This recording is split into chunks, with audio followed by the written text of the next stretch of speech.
Saint Anger. Okay, no, wait. You're the only person in the world who loves Saint Anger. No, that's not true. You've interviewed everybody who loves Saint Anger. I'm one of 5 people. What? Nah, you have like 15 people in this documentary.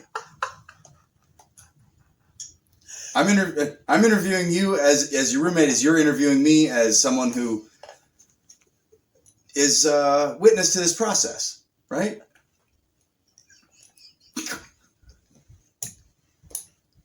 So, I'm going to ask you, what are your thoughts, the little you know about Saint Anger, what you've heard?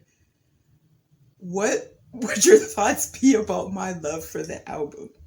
I think you like it because it's lyrical. It's focused on the lyrics, right? It's more about telling the story and the words. Where, I don't know, when I was first exposed to Metallica, it's like, yeah, I can hear the words, but like, man, the riffs were really what drew me in, right? Saint Anger, yeah, there's music there, but like, it's James, like, you know, basically delivering the lyrics. I think different things bring people to music. And for you, the story and the heartfelt conversation is what brings you to Saint Anger. And other people, I mean, people have different expectations for what they want. It's like, I want to listen to some Metallica. It's like, what do you think that you're going to listen to? It's like, people have a, you know, what am I going to eat for dinner? It's like, I'd really like a burger. It's like, they have an idea of what that's going to be like in the experience. I'm going to have some pizza. I want sushi. Like, whatever it is, they have an idea of the experience. And I think in focusing primarily on the lyrics and also trying to make it sound raw, I've read some things that said it was like more it had more of a punk rock vibe to it, which also explains why you like it, because you got your start with that. You're really a punk girl from the beginning, right? But so when you ask, I think the thing that brings you to Saint Anger is the lyrical quality and like the storytelling. And yeah, there's music there, but I think other people wanted a real specific composition. And at least for me, music has to hit with the riffs first, and then like I'm listening to the lyrics. But there are bands that I listen to that I have no idea what they're saying. The Metallica I can usually understand. But definitely Saint Anger, I can understand the lyrics, and that's great.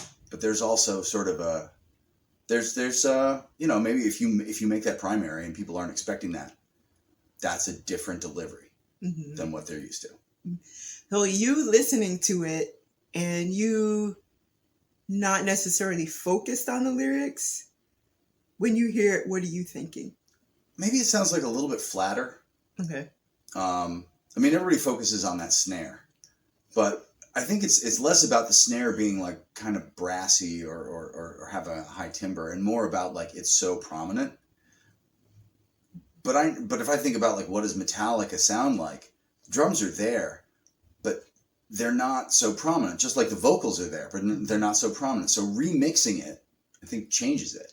So what do I hear? I hear a lot more of James delivering the lyrics, and I hear the drums, and sometimes the snare is more prominent than others. I know everyone is like Saint Anger in the snare, Saint Anger in the snare. It's like, get rid of the snare and everything's fixed. It's like, it's not really about just that. Like that's an oversimplification. But yeah, it sounds just a little bit flatter. But from a musical standpoint, I guess if you're trying to highlight the story, then you don't necessarily want to take people out of that delivery, which also speaks to why the composition is different. There's, you don't go on this, there's very little in the way of solos. right? Guitar solos is None just at like all. completely absent, right? None. So at some point, I think you could take Metallica in most of the albums and remove the lyrics and still jam out. If you take Saint Anger and you take the lyrics out, I think it would be a lot less interesting. Mm. I think some people are really, they want that composition, and it being so lyrically focused is part of what makes it difficult for them. But it's also what makes it possible, or what makes it prominent for you, what makes it interesting for you. That's, if I had to guess.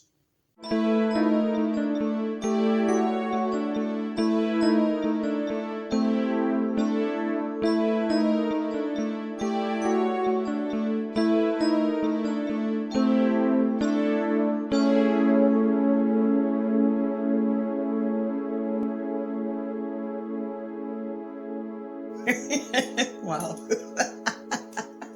What? I mean, we talked about it earlier, right? There are people who like to remix Metallica songs if they were on a different album, Mm-hmm. right? What does Saint Anger sound like if played in the style of the Black Album, Right. or what do these songs from other albums sound like if played in the style of Saint Anger? Right. And in both cases, that's kind of an interesting juxtaposition of people like that. But for whatever reason, they don't like Saint Anger played in the style of Saint Anger. And I think that's interesting. And then the question of how much is that a situation that was self-fulfilling, that like once people started making those comments, that people fell into, right, that because that discussion was going on. And if you were to take everyone out of the conversation and say, all right, this is just what it is, right? Or if the first thing that people heard was, this is the greatest Metallica album of all time, would they have responded differently? Or did everyone arrive at that conclusion on their own? And I don't know. But I know that like it's widely not well liked, but it is by the people who are aficionados very well appreciated. And you're one of those.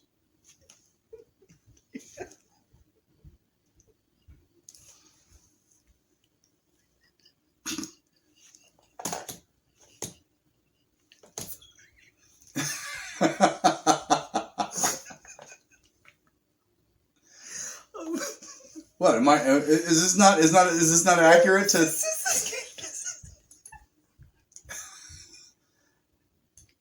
What's your next question?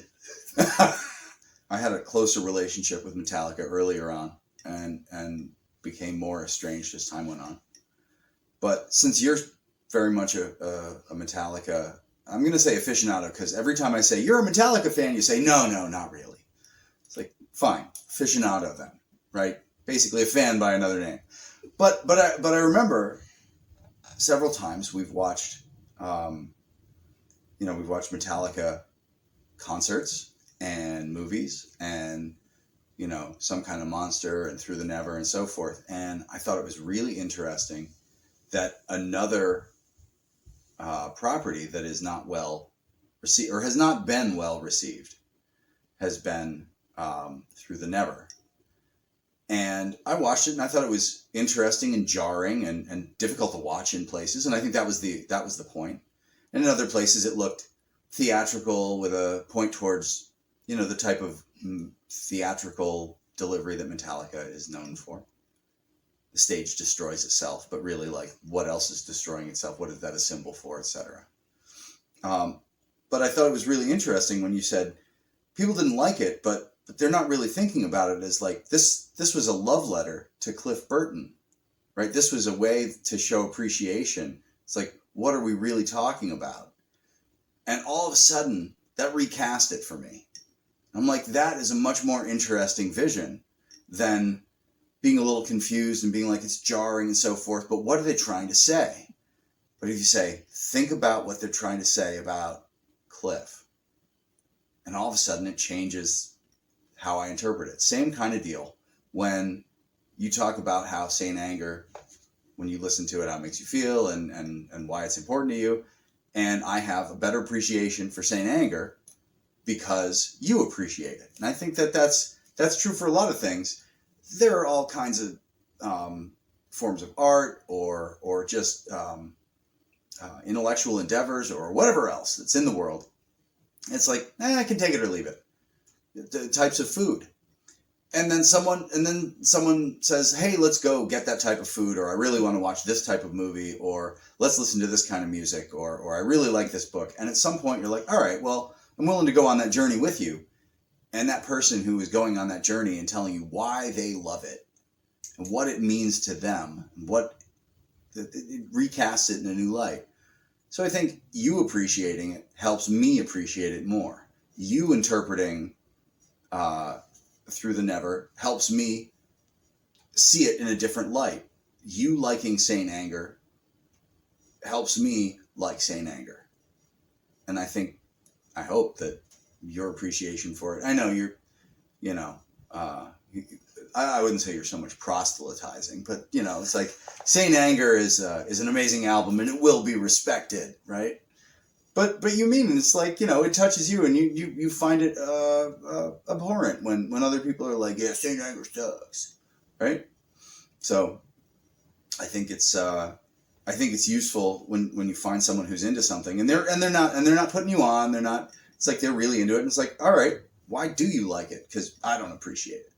And then they walk you through it and you're like, all right, maybe it's not the thing that I want to do every day, but I have a new appreciation. Or maybe I've never seen it that way before, and now I really do like it because I see it a different way, I taste it a different way, I hear it a different way, whatever it is.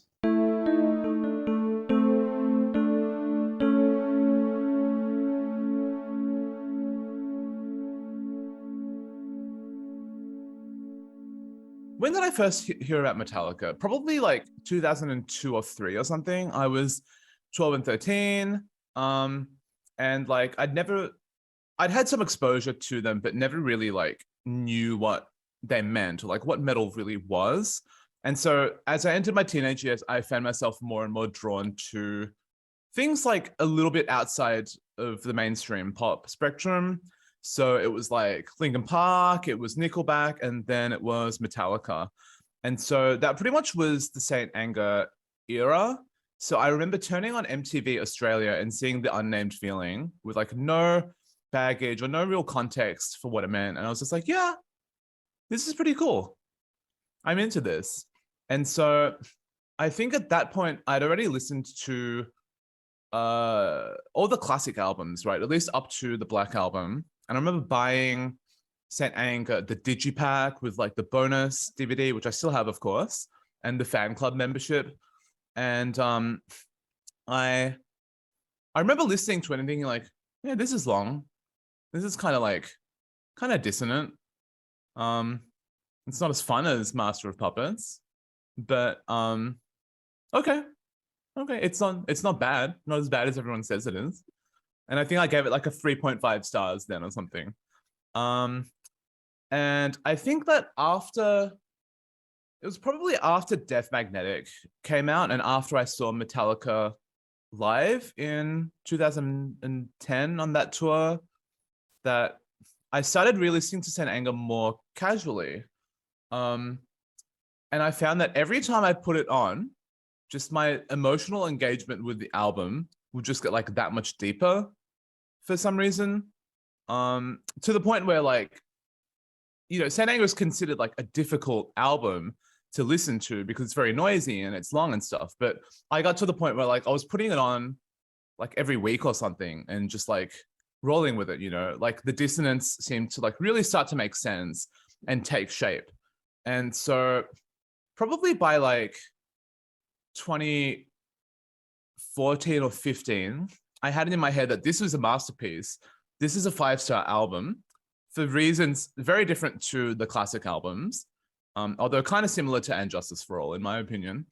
But yeah, I just loved it more and more. And I realized that when Hardwired to Self-Destruct came out, I liked that album.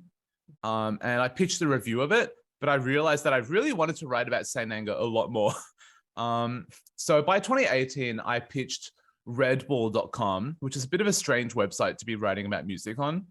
But it was the 15th anniversary of Saint Anger was coming up. So I pitched them a deep dive about the album, about its history, its reception, why I love it, and why a lot of metalheads don't, for valid reasons that I sort of deconstruct in the piece.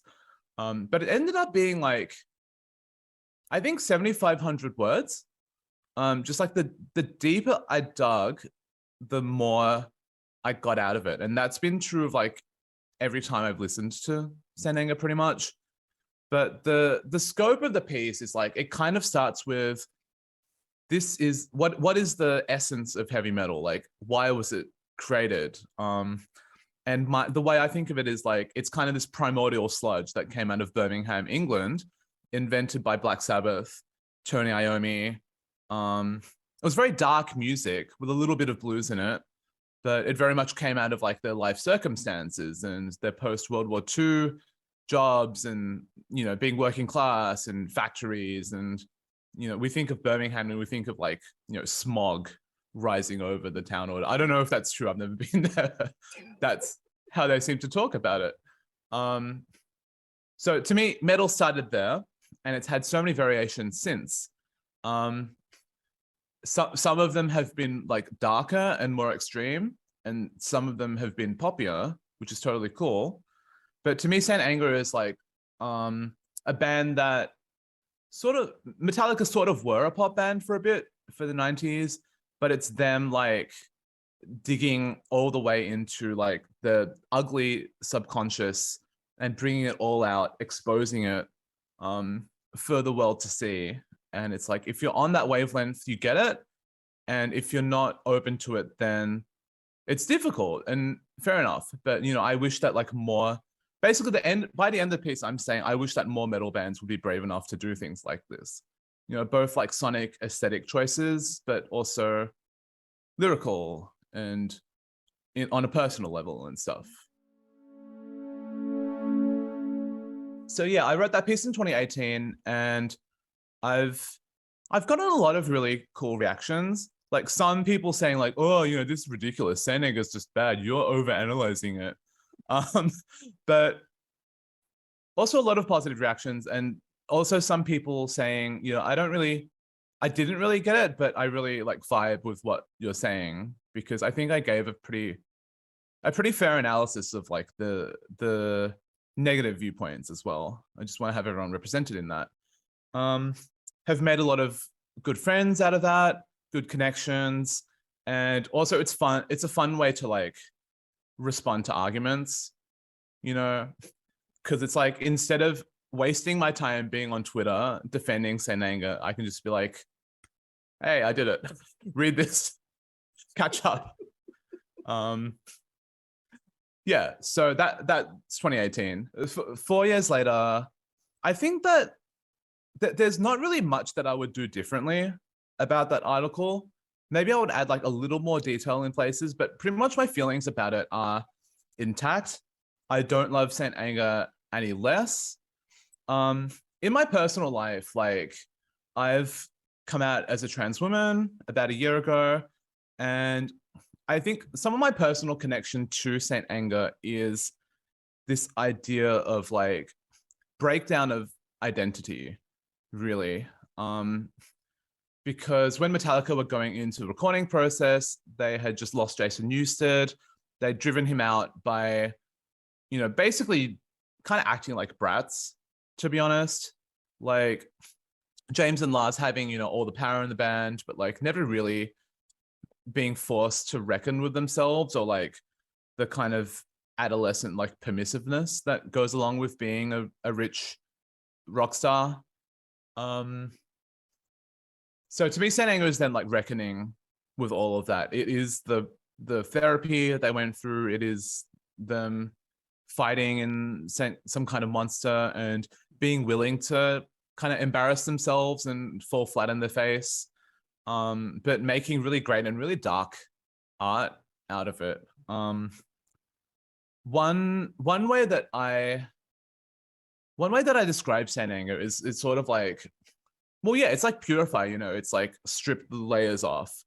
And to me, the album is almost like peeling layers off of your own skin, until all you get is just the skull beneath the skin. That's a Megadeth song, but that's also like I think that's also like the Eye of the Beholder single art or something. Like Pusshead has done a lot of skull imagery in Metallica songs. So it's like from Frantic at the start, James is singing about, you know, keep searching, the search goes on. Will they ever find what they're looking for? And there are moments of triumph on the There are moments of triumph on the album, like the bridge of Saint Anger, I want my anger to be healthy. I find that to be really powerful. But by the end of the album, All Within My Hands, it's like you've realized the responsibility and the power that you have over yourself and over other people, and you can't live with that because like the truth is too like upsetting and terrifying, you know. So by the end of the album, it just devolves into noise and James screaming kill kill kill kill kill, which is scary. It's like the end of like Psycho or The Birds or something to me. But obviously that didn't happen in real life, you know, because we listen to music to feel catharsis, not literally to enact Fade to Black or whatever. But yeah, I just find that to be really powerful. The idea of stripping down all your identities and layers until there's just nothing left but the truth and the core of who you are. And that can be really scary. And that can also be really powerful to confront. So that definitely happened to me. It was like accepting who I am and embracing the darkness of my life and the art that I'm drawn to. You know, to me, that's the essence of metal. You know, it's dark, but it's empowering. So that was a surprisingly more coherent speech than I thought I was going to give. But yeah, there we go. I think just even how you start off talking, you talk about the history of metal in the piece, but then you said dissonance sounds wrong, but sometimes it's the only sound that rings true. You have to learn to love it. So exactly. The film, Some Kind of Monster, there was a ton of dissonance in terms of relationships. There was the dissonance at the end of All Within My Hands, this breaking down when he is like, kill, kill, kill. And then it's just discordant sounds. And I love how the album ends in that way. And with the snare, with everything, people mention the snare, but just how it starts. And then you go, Saint Anger is viewed as an aberration. It's a cultural punchline, the biggest mistake ever made by the most high profile metal band of all time. It's a line in the sand. Whatever Saint Anger is, it's what we don't want metal to be. Most listeners agree on what it sounds like, but seemingly no one can articulate why or what it means. It's too noisy. The vocals and guitars lack melody. The drums are ear-piercing. All arguments boil down to Saint Anger is an unpleasant listening experience, but dissonance is the essence of metal. What is it about Saint Anger? You can have the Misfits. You can have all kinds of bands, which, you know, people talk about. It sounds like it's recorded in a tunnel. It's not the most advanced in terms of production, but there's an attraction to those types of things. What is it about Saint Anger that repels people from that sound, you think? To me, I think it's three things. Maybe I'll answer this slightly differently. Like maybe this is why like Saint Anger embraces like beauty and ugliness, maybe. So for me, for one, effectively Saint Anger is a blues album in a lot of ways. And that is not true of a lot of metal. It's true of Black Sabbath to an extent. Although it's not in all their songs, but like the philosophy is there basically. It's true of Black Sabbath. It's true of like Pantera, Down. I'm forgetting who else. Yeah, it's true of a few bands, but for the most part, like metal is very precise and it has that connection to classical music where it's a little bit about, you know, virtuosity and stuff. But Saint Anger to me is unapologetically a blues album in its construction. The riffs are like very swampy, they're detuned, the melodies are quite bluesy as well. And it has some parallels to Queens of the Stone Age around the same era, and that Metallica playing the same tuning. They're definitely influenced by them, 100%. I think Songs for the Deaf came out like the year before Saint Anger or something.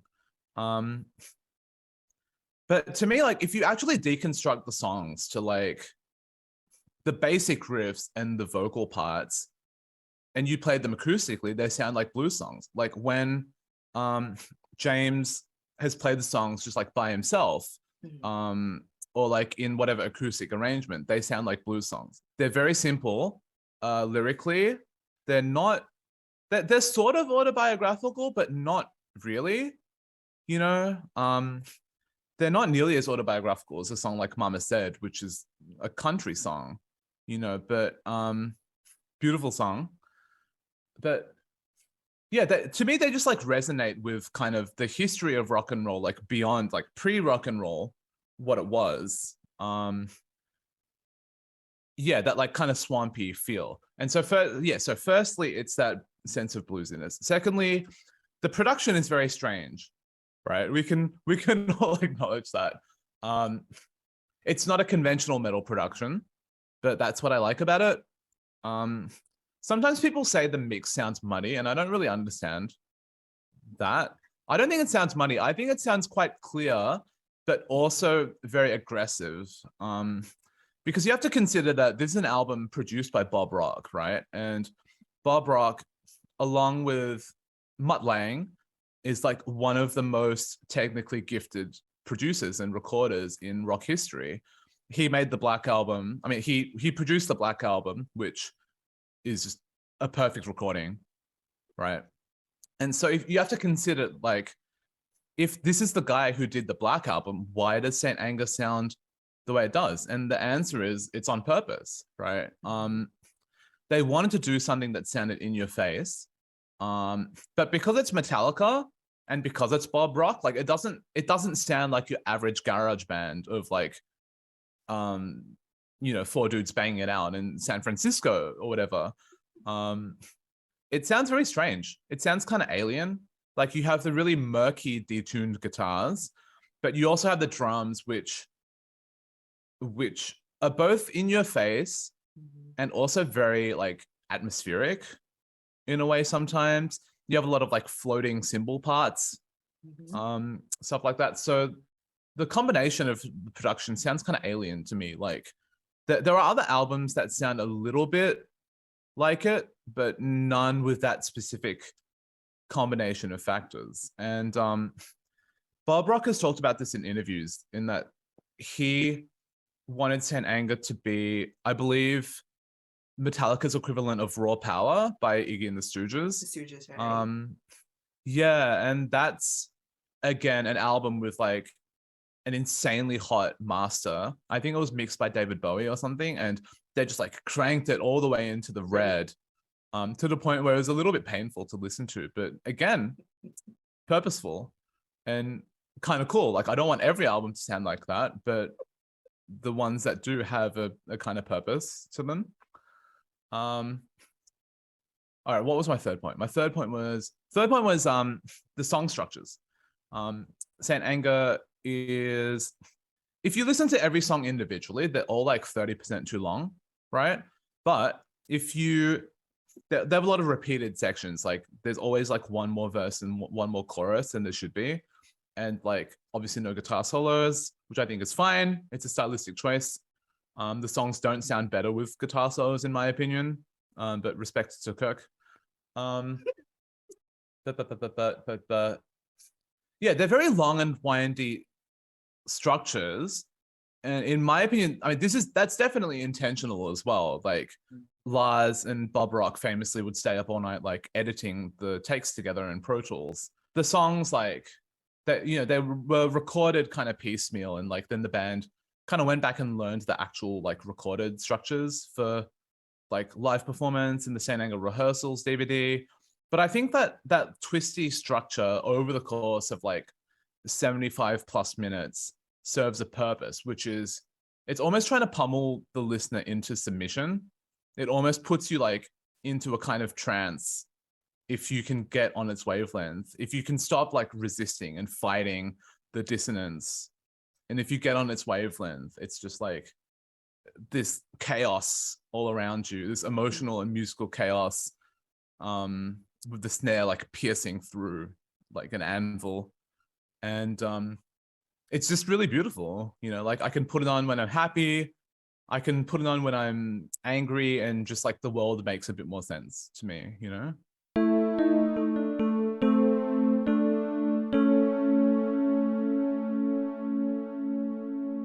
The interesting point you made around Saint Anger sounding bluesy or having a blues structure, in one of the takes that didn't get put in Some Kind of Must Or Proper, Lars actually talked about getting away from that structure and how Saint Anger is just like head on. So what you're talking about being pummeling, because with Load and Reload, they definitely did Yes. go more towards traditional blues structures.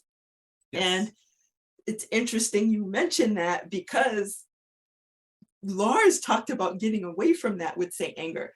But I think what I'm hearing you get at is just more of how it evokes the blues as opposed to having a musical structure as blues, because obviously Saint Anger doesn't sound like Mississippi John Hurt or Son House. That's very clear. Yeah. But it evokes the same sensation as you do when you hear blues music. So I would definitely agree with that. Yes. And getting to the feeling, the thing with blues music is that it talked about situations that the listener could relate to. So Totally. A lot of metal talks about these remote situations or something that's so extravagant, like World War I or something. I don't know, or goblins and ghosts and all of these things that are fantastical. But Saint Anger is getting to the root of what many of us experience who have either dealt with abandonment, who have dealt with some sort of addiction, who have dealt with relationship issues, whatever that is. It does get to the heart of that, whether it's directly about the person singing or if it's just about, you know, someone they know, but it does get to the root of that. So that is, when you wrote that and I read that, I said, yes, I definitely see where that's coming from, for sure. 100%. Like, I guess when I say it invokes the blues, I'm thinking it is, you know, in the same spirit as like Robert Johnson and Lead Belly. I'm not talking about like Stevie Ray Vaughan or like Eric Clapton kind of jamming it out, you know, which Load and Reload are kind of jammy, which is cool. To me, in my opinion, it's not a coincidence that a lot of the famous musicians who are fans of Saint Anger are blues musicians. Jack White, you have Jimmy Page, for sure. Like Lou Reed is not a blues musician, but like he's not far off it. Like Transformer, Velvet Underground is very pure in that sense. But also like Lingua Ignota, which is one of my favorite musicians. She does like kind of liturgical blues music almost. So to me, it's like, it's not a coincidence that all these people love Saint Anger. I was also thinking of you in terms of being a writer, because I'm also a writer. And when people talk about Saint Anger being lyrically lacking, I find that so fascinating as well, because some of the best writings are just plainly speaking, just no bells and whistles. So you look at a book like Johnny Got His Gun, which of course the film equivalent or adaptation inspired the song One. But the writing in that book is also very plainly spoken. It's just like, help, I'm here. Somebody help me. I want to die. It's not. That's accurate. Yeah. Right. And so I think Saint Anger works in that same way, where it's just, I'm having these emotions, I'm struggling with these particular things, and this is how I'm feeling. So people talk about Unnamed Feeling sounding like it's written by an adolescent, but there are people who are in their 40s, 50s, 30s who feel the same exact way, and the lyrics evoke that. So I'm just very curious as to what people see lacking in those lyrics versus a song like Blackened, versus a song like Fade to Black, versus just name any one of their songs. What is lacking in Saint Anger for people versus those other songs? And I think James Hetfield is one of the greatest lyricists of all time. I know people say Bob Absolutely. Dylan, Yeah. but for me, again, processing my experience of listening to Metallica, experiencing their music, I think I can relate to those lyrics far more than Bob Dylan, who does Mm, write in ways like he might write about his life, but they're mm, couched in obscure language, so you ask like, wait, what is he talking about? And even if Metallica did do songs that were topical or maybe mm. remote in terms of subject matter, you could still relate to them in a way that's very human. And I feel like Yes. Saint Anger again gets to the root of that.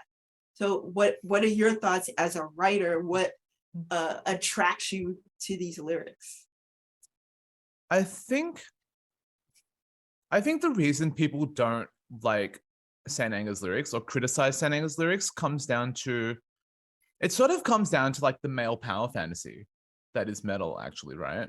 Which is kind of an odd place to start this conversation. But I do think that again, we listen to metal to feel empowered for the most part. I think that's pretty true, like, consistently, right? Um, so it's like when you're adolescent, it's like you want to rage against the machine, you want to feel older, you want to feel like you have control of your life.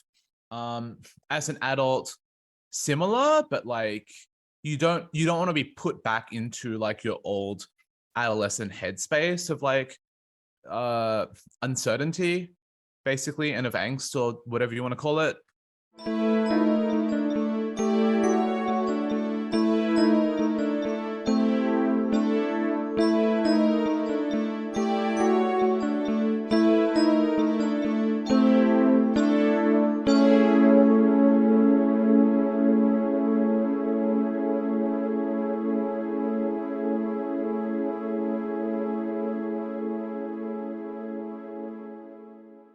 There is a kind of like coherent arc to every song's lyrics. Like it does feel like James was the main architect, but again, it's like the same way that Lars plays the drums and arranges the songs and has a lot of input into the structure. That seems to have happened with the lyrics and Senenga. You know, it's not worse, it's just different. Um, and to me, you mentioned Blackened, right, as a great example. That's a song that's very angry and very pissed off and very I mean, it's an environmentalist song, basically. And to me, Blackened is very articulate. Um, metal, I guess like metal lyrics aren't always articulate, but you do have that contrast, for example, of like death metal, where a band like Cryptopsy has like really elaborate poetic lyrics, or a band like Carcass, these really wordy lyrics that you can't even understand, right? It's like that contrast between the high and lowbrow. Um, so with Blackened, it's like Metallica with a thinking man's metal band, right? Their intelligence and their anger sort of come together and make you feel more empowered. Same with a song like Master of Puppets. It's very articulate about drugs and addiction. Whereas Saint Anger has no pretenses to that. It's just how you're feeling, fully exposed, doesn't hold back, doesn't intellectualize itself at all. But at the same time, that doesn't mean that it's like devoid of meaning, right? So you look at Frantic and you look at the lyric, my lifestyle determines my death style, which people laugh That at. that was written by Kirk. I love that line. I Yes, don't care what anybody says. I do not care. I love that line so much. I agree. I love it. And it's also because if you dig deeper into the meaning, my lifestyle determines my death style. That is true. Okay. That is factual. I can't argue with that. I'm thinking more of I think the chorus of Frantic, keep searching, this search goes on. Kirk Hammett in the Some Kind of Monster documentary, he references samsara, which is a Buddhist concept, which is about the cycle of like suffering and reincarnation in life. And Kirk is doing these backing vocals in the song that go, birth is pain, life is pain, death is pain, it's all the same. So it's like those underpinnings are there, like not even like mythological in that sense, but also like psychologically those underpinnings are there. it's like they're not just writing songs about anxiety or self-loathing, but they're sort of getting to the essence of like why you feel that way.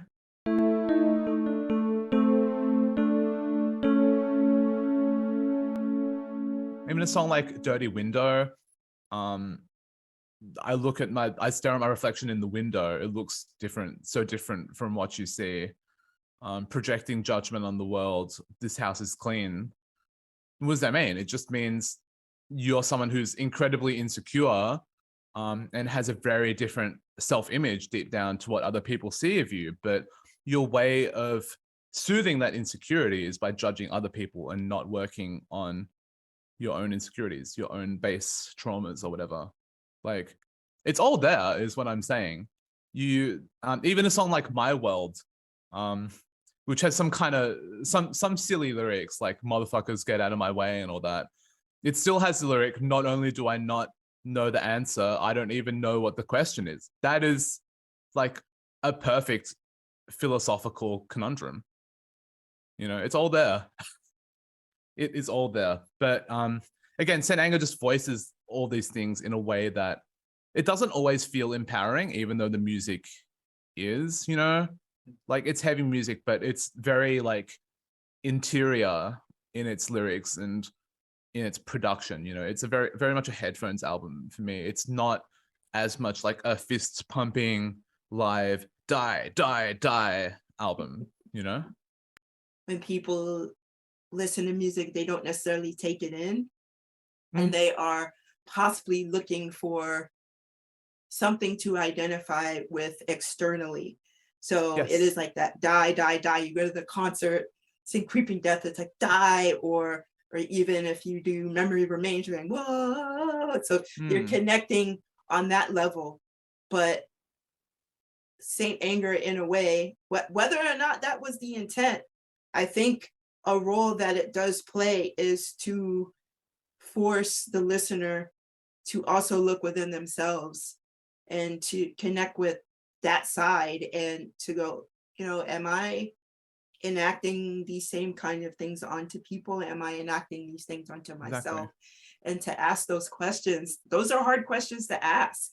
And whether it's a very minimal amount of damage we do in our relationships to something that's incredibly damaging, we all come into spaces where we may have done harm, and you know, we may not have realized that, but someone can come and say, hey, you've harmed me in this way, and we sort of are in denial about it. But then we have to ask, like, oh, you know, I really have to listen to what they're saying.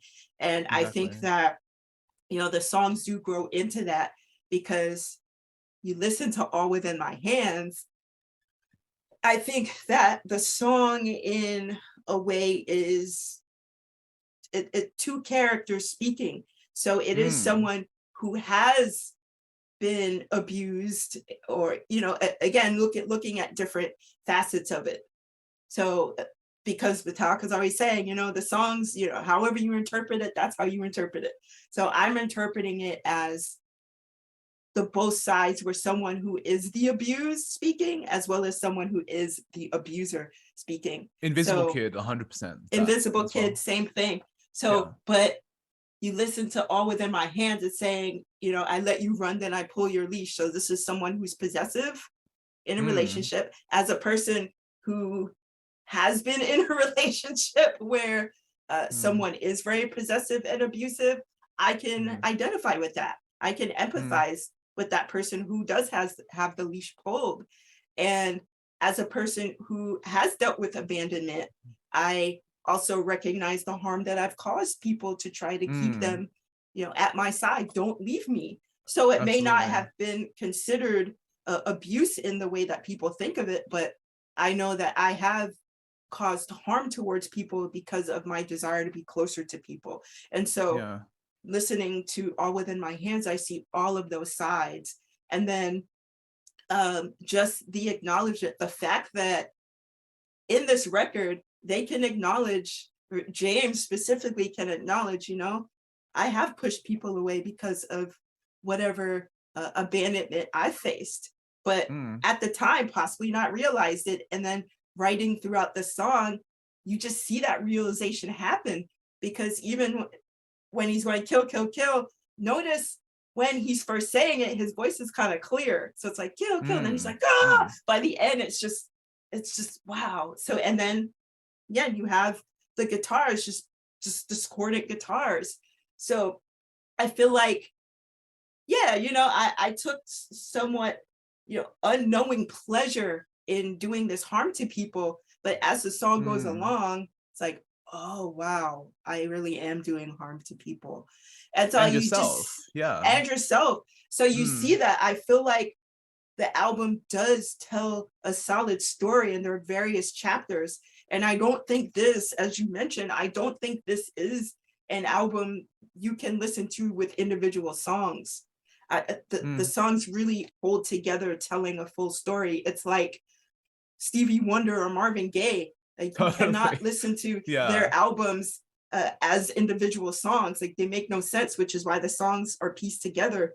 And when they were released as singles, the song just cut off. It made no sense. And I feel like Saint Anger, even though you have space between the grooves, like I have it on vinyl and CD, but when you have that space between the grooves, that doesn't mean the song's just over. I think they have to work in connection with one another for the album to make sense, as you mentioned. I completely agree, and that's also why the like the re-recordings and those reinterpretations don't work, because they don't engage with that in any way. Basically, they're just like, here are the riffs as transcribed onto tablature. We are going to play them note for note with a more pleasant guitar tone and less piercing drums. And it's like, what's the point? Why? It's like listening to MIDI of like classical music or something. This just doesn't engage with the meaning at all. I mean, the only value of it is to prove that Saint Anger, like the core songs, are good. Which, if that proves it to you, then good. It's like an okay thought experiment, but again, it doesn't improve the album. Right. Anyway. So it's funny that you mentioned how there's elements that in Saint Anger sound like Neubauten or Ministry. And when I first heard Dirty Window, I instantly thought of The Missing by Ministry. It just gave me. Okay, I don't know it, but yeah. Oh yeah, go listen to that. But it's like just cool. I mean, obviously I can't replay it with my voice, but it has that industrial metal kind of sound, and I don't know if that's what they were going for. But when I first heard that is what I thought about, because Ministry was one of my favorite bands around the same time as Metallica. And going to see, that's actually one of the most brutal pits I've been in, by the way. Oh, Ministry. No way. But cool. Yeah. But it does give you that feeling. And so clearly two different bands, Ministry talks more, like they are far more political than Metallica. But it gives you that same feeling of anger. It gives you that same just like in your face. And so it's funny when you wrote that, because that is what I thought about listening to a song like Dirty Window, which I love that song. And talking about redoing the songs, it's funny because they sound great when Metallica does it. And it might be because of their setup. But, even when you look at the DVD, when they did the Saint Anger rehearsals, there's still a little bit, like the snare is not as off as the album, but it's still it still has that ting ting ting. So it works. It works. Like when you have the snare totally on, it does not work. Completely agree. It's the whole feeling around Saint Anger needs that, and maybe that's because we're used to it. But just editing it, even when they edited Some Kind of Monster. It didn't work for me. It didn't work. It needs the album. It's not version. The Black Album. You can't just polish it into the Black Album. Right. I actually have. I can sort of go a bit deeper into like the drum theory about this, right? Okay. Because I wrote this in the piece a little bit as well. The trend in modern metal music has been to basically deaden the drums as much as possible, right? starting with Black Sabbath, they had a very organic like feel in how they recorded. Hence, those albums still sound fucking amazing today, even though they're a bit sloppy in places. And a little bit of that is from Bill Ward's like jazz training, right? Because rock and roll drummers back in the day, like they often, they often had jazz chops because that's how the drum kit was taught. So you learn how to like count time and everything, but you also know how to like speed up and slow down and basically not just play to the grid, because the click track, I guess the click track existed, but like it wasn't in wide usage until then. So at some point, metal drumming becomes a bit more like AC/DC or even like Slayer, Dave Lombardo or something, where it's very on the grid always. And that's not necessarily a bad thing, but I think that a lot of metal bands and drummers and producers kind of do it without really analyzing how it changes the feel, in a band like Linkin Park, who really integrated electronics into their like kind of pop metal sound, big influence. So the drum kit on say like a Hailstorm song or whatever does not sound like a drum kit if you are sitting in the room with it, right? Drums are like, each individual piece of a drum kit actually produces like very complex sounds. They all have like quite complex like harmonics and overtones and stuff, right? You hit a ride cymbal and it rings out in all these different frequencies across the spectrum. That's the same is true with a snare drum, right? You hit a snare when the snare is on, it doesn't just go whack, it goes ping and it rings and all this stuff as well, right? And Saint Anger is just like, the snare is kind of off. So it's just that, but like more, that's what a snare like kind of naturally sounds like. But in modern metal, you have this trend of like deadening everything and EQing everything and put it on the grid to make it sound really clean. And again, that can be done well, or it can be done in a way that's like not interesting and actually makes music that's supposed to sound dark, sound like more robotic and too clean, in my opinion, and again, the re-recordings of Saint Anger, they just do that and they don't improve it. So right, let drum kits be drums is what I'm saying. Like there are all these bands like Mastodon and Converge, who record drums in ways that I absolutely love, where it's super in your face, and that's not too far removed from Saint Anger, in my opinion. As a person who plays drums, I support that. Well, there you go.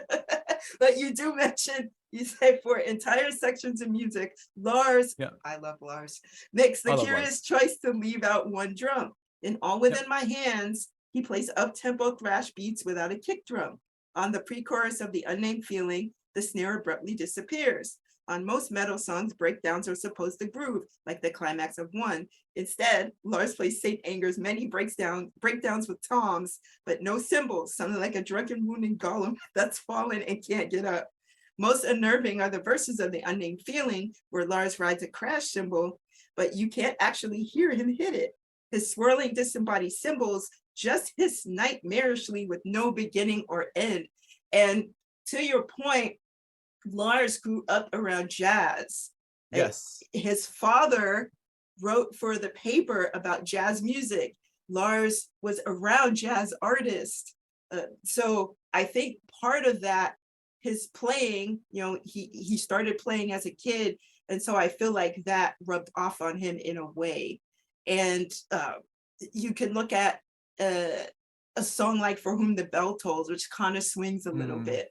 Or even with All Within My Hands, before it goes, it's like, and it's like a fraction late. Those things, I think that if it were just on the grid, it just wouldn't, it wouldn't evoke the same emotion.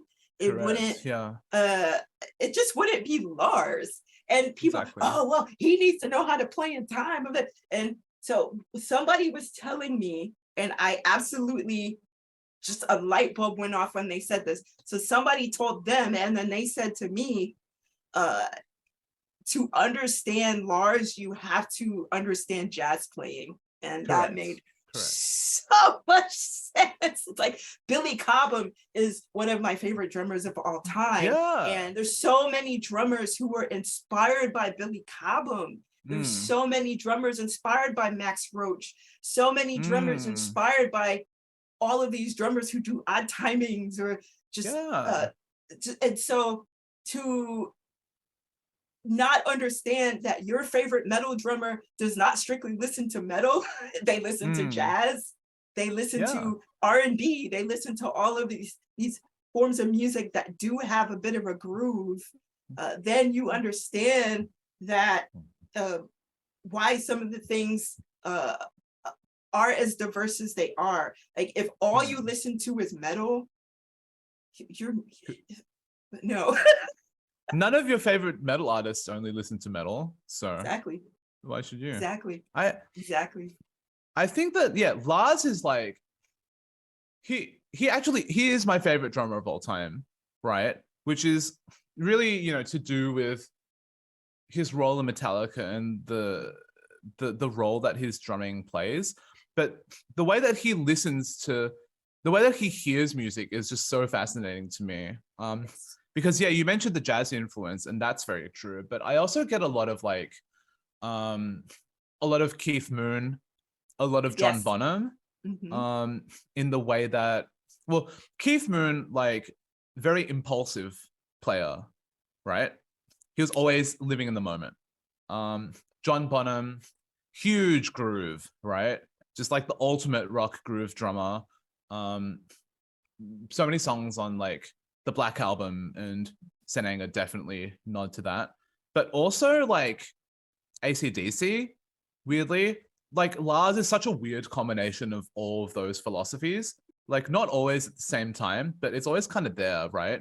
He knows how to play a simple backbeat, but make it so meaningful, like Sad But True. You know, that is a perfect drum performance. Just like not a note out of place. No one can improve on it, right? Literally impossible. But Saint Anger is like, it's a fusion of those philosophies, in my opinion. It's both the John Bonham and the Keith Moon, in a way. Because there are some up-tempo songs on the album where he's playing more quickly, but it's also like, huge emphasis on the grooves as well. But just he plays them in such interesting ways and like finds ways to twist them around on themselves, which he also did on Puppets and Justice. Most like one of my favorite moments in Metallica drumming is when the main riff of Master of Puppets comes back in at the end. Whatever. You hear it one more time, but instead of going, Lars starts hitting the snare on the one. So not on the one, on every like on beat. So it's like right. Okay. Yeah. And like it subdivides it in such a weird way. You know, it's like familiar but different. And that is all over Saint Anger. Like I think almost maybe not every song, but every second song has a moment like that. The verses of Some Kind of Monster. My World has a polyrhythm, you know, just like crazy stuff like that. He makes weird timings feel natural, you know, as opposed to making weird timings feel weird, like King Crimson or like Dream Theater or something, which is valid, but you know. And I think the reason why he can do that is because he is not skilled and like he's not a technical drummer. So he does it because he feels the music. And there's the scene in Some Kind of Monster, but that's how I play. And Lars is perhaps my greatest drumming inspiration. But even in Some Kind of Monster, when Kirk and James were like, oh, I don't know, I'm not feeling that drum. Like I got it. I automatically got what he was trying to do. Yes. Because I automatically got it. And then I even flipped the rhythm around in my head to make sense. But I think most people, they saw it and they're oh, why is he doing that? And people would make fun of it, but I automatically saw it as a person who plays drums as a person who Yeah. also plays in that way.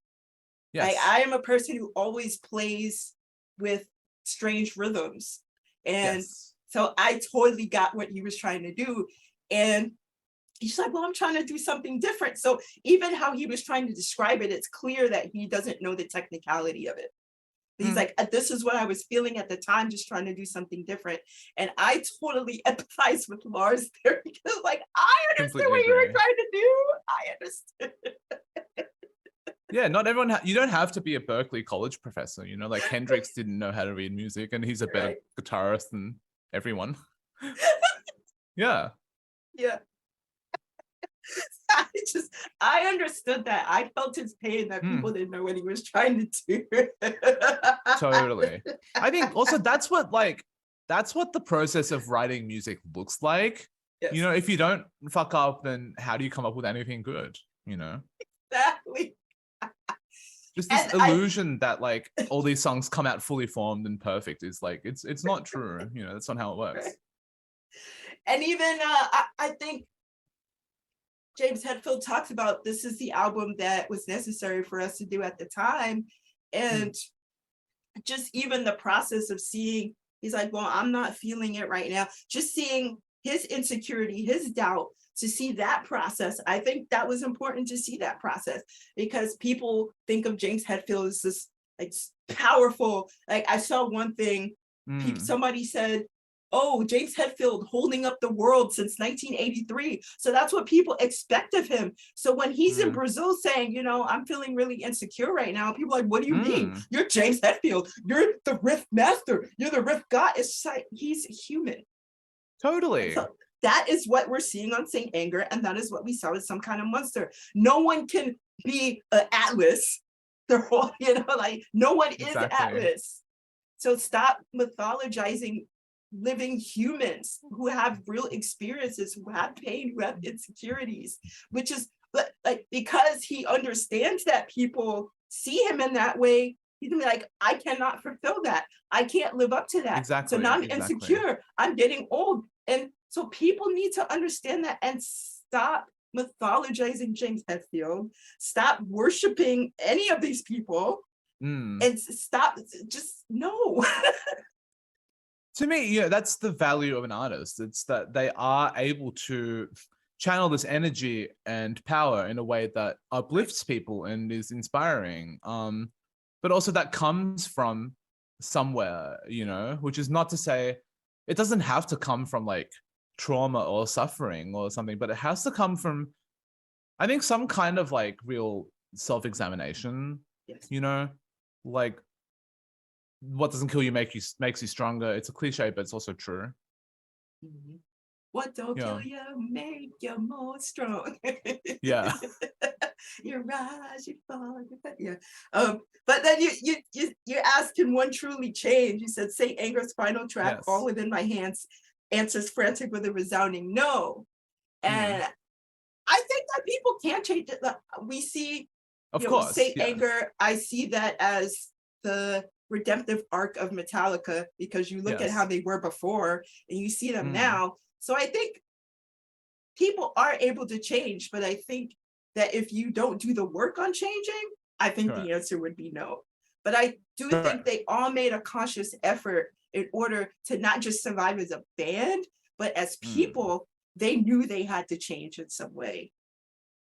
Yeah. So what are your thoughts about that now in terms of when you wrote that? I think what I meant by saying that, like the idea that All Within My Hands answers frantic with a resounding no, you can't change.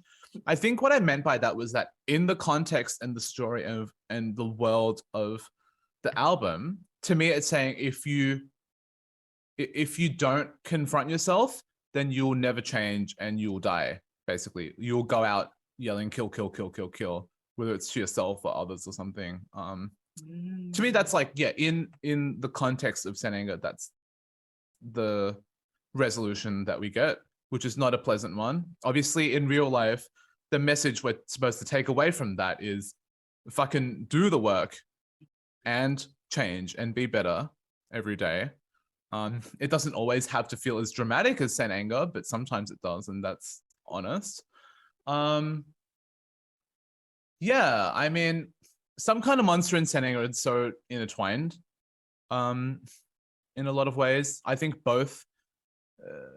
You don't necessarily like need one to appreciate the other. I think, but they are brothers in a way.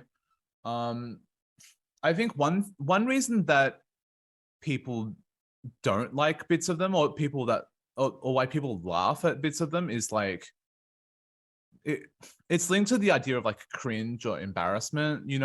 It's like when you see someone else enacting something, some kind of emotional response or immaturity or whatever that captures something that you yourself are insecure about, right? To me, that's what like cringe is. It's like secondhand embarrassment at something that you feel as well. But again, Metallica had to go through that process. Just because they were great rock stars didn't mean that they were like 100% mature, like resolved people by that point. So again, Saint Anger, sorry, not Saint Anger, Some Kind of Monster, it exists not to like embarrass them. That's not like why they put it out. I do think it's very brave for them to have not only gone through the process of therapy and what's depicted in the album, but also to be filmed on camera, to not be vain about it, and to put it out in the world, knowing that this documentary is like, it's really meaningful, but it's not flattering. Like how many like A-list musicians have ever done documentaries like that? The list is pretty short. You've like Rolling Stones' "Gimme Shelter," which is like way more tragic than that. It ends in the like Altamont deaths and stuff. But again, that's like honest. It's a portrait of something that actually happened and went really wrong. But again, like we evolve and we grow, and like Saint Anger, to me, like it carries different meaning to different people in the context of Metallica's career. Like for me, I view it as a masterpiece. You do as well, obviously. But for a lot of people, it's like the purging that they needed to get out before they could go back to Death Magnetic and Hardwired and a more classic sound. That's cool if that's the way you hear their music. I think it's a little bit more complicated than that. Like, I think Metallica always, every so often, they just do something that's a little bit confounding to their fan base. So, not first, but like, yeah, first it was the weird production on And Justice for All, which I also think is very meaningful. Then it was Saint Anger. Well, then it was like Load and Experiments in there. Then it was Saint Anger, but also following that, you have Lulu, you have Through the Never, you have S&M 2 to a degree, which has some pretty out there stuff. And to me, that's the essence of Metallica, just as much as it is them playing Creeping Death for like the 1000th time. It's all important. Yeah. Yeah, The willingness to take risks is very important in art, is what I'm saying. Absolutely. And I mean, they started taking risks, I would say, even from Kill 'Em All, when that album title, the executives are like, I don't know about that, but Metal Up Your Ass, that's what they originally wanted to do. And we don't know about that. Okay, we're gonna do Kill 'Em All, or we're not taking that back. So even with that, and then of course with the second album with acoustic guitars and all sorts of things, like every single album they did take risks. And then you had Justice, then you had the Black Album, Load and Reload, with a hurdy-gurdy and an actual country song on it. And then you had the first S&M. It's like, what? Orchestra, what's going on here? So they've always taken a creative risk. And then, they were able to take a little bit more risk when they had their own record label, and they can do all these projects that they wanted to do. But even when they weren't with their own label, they still made that decision, and they've always done that. So for people to attack them because of Saint Anger or because of Lulu, that makes little sense to me, because they've always done that. It may have sounded different and you may have liked it, but that doesn't mean it wasn't a risk. Hmm. And with Justice, because you mentioned this, because I always look Mm. at Justice and Saint Anger as siblings because they directly Correct. have to do with the loss of a bass player. And so, of course, Mm. you mentioned this. So I said, oh, somebody else thinks that too. She said, and Justice for All grieved for Cliff Burton's death, an inexplicable accident that was out of Metallica's hands. But Saint Anger grieves for Jason's departure, a mistake of their own doing. I Yes. thought that was so well written because like Yeah. somebody else is thinking that. It's a connection that's not often made, which is funny considering those are the two Metallica albums with like weird production, you know?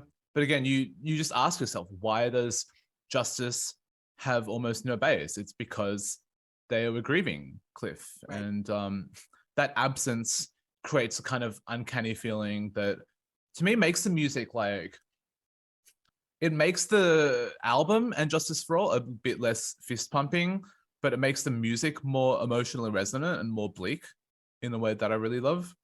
Saint Anger again is the opposite of that. It's so bassy. It's like their bassist album, and it's Bob Rock playing on it for Yes. whatever reason.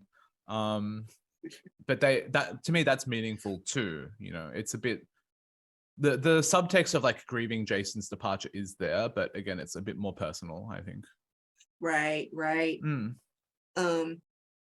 And just you talked about them exposing themselves before they could be exposed. So kind of getting a step or several steps ahead before people could target them in a way like, okay, we're just letting you know where we're at before you figure it out and make fun of us. And then even with the DVD, the rehearsal DVD, I thought of it in a funny way as, oh, this is a way they could prove to people, you know, again, getting ahead of it, that they could play the songs.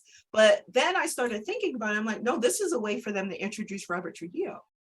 It's Correct. probably as simple as that. And so like me over analyzing, oh, this is a way from them. But it really was a way for them to introduce Robert Trujillo, who just, I think, you know, Kurt could not be a balancing factor alone. So I think Correct. Robert Trujillo was of great assistance to them in that. And it's also the first album where they didn't have the instruments they played next to their names. And so obviously, right. because Yeah. Robert Trujillo didn't play bass on the album, he only played on the DVD, but I feel like it worked in two ways. So it was introducing Robert Trujillo, but it also introduced them as more of a cohesive unit. So before you saw, you know, Cliff Burton bass, then you had rhythm guitar, vocals, and lead guitar and drums. So you saw all of their roles, but on every subsequent album, you didn't see their roles. So I thought that was also interesting.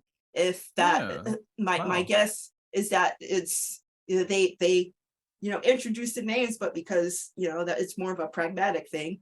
But I also sort of in a spiritual sense, it sort of like brought them together as a cohesive unit. So I'm sure I'm totally wrong on that, and they didn't even think about it on that angle, but it makes sense to me.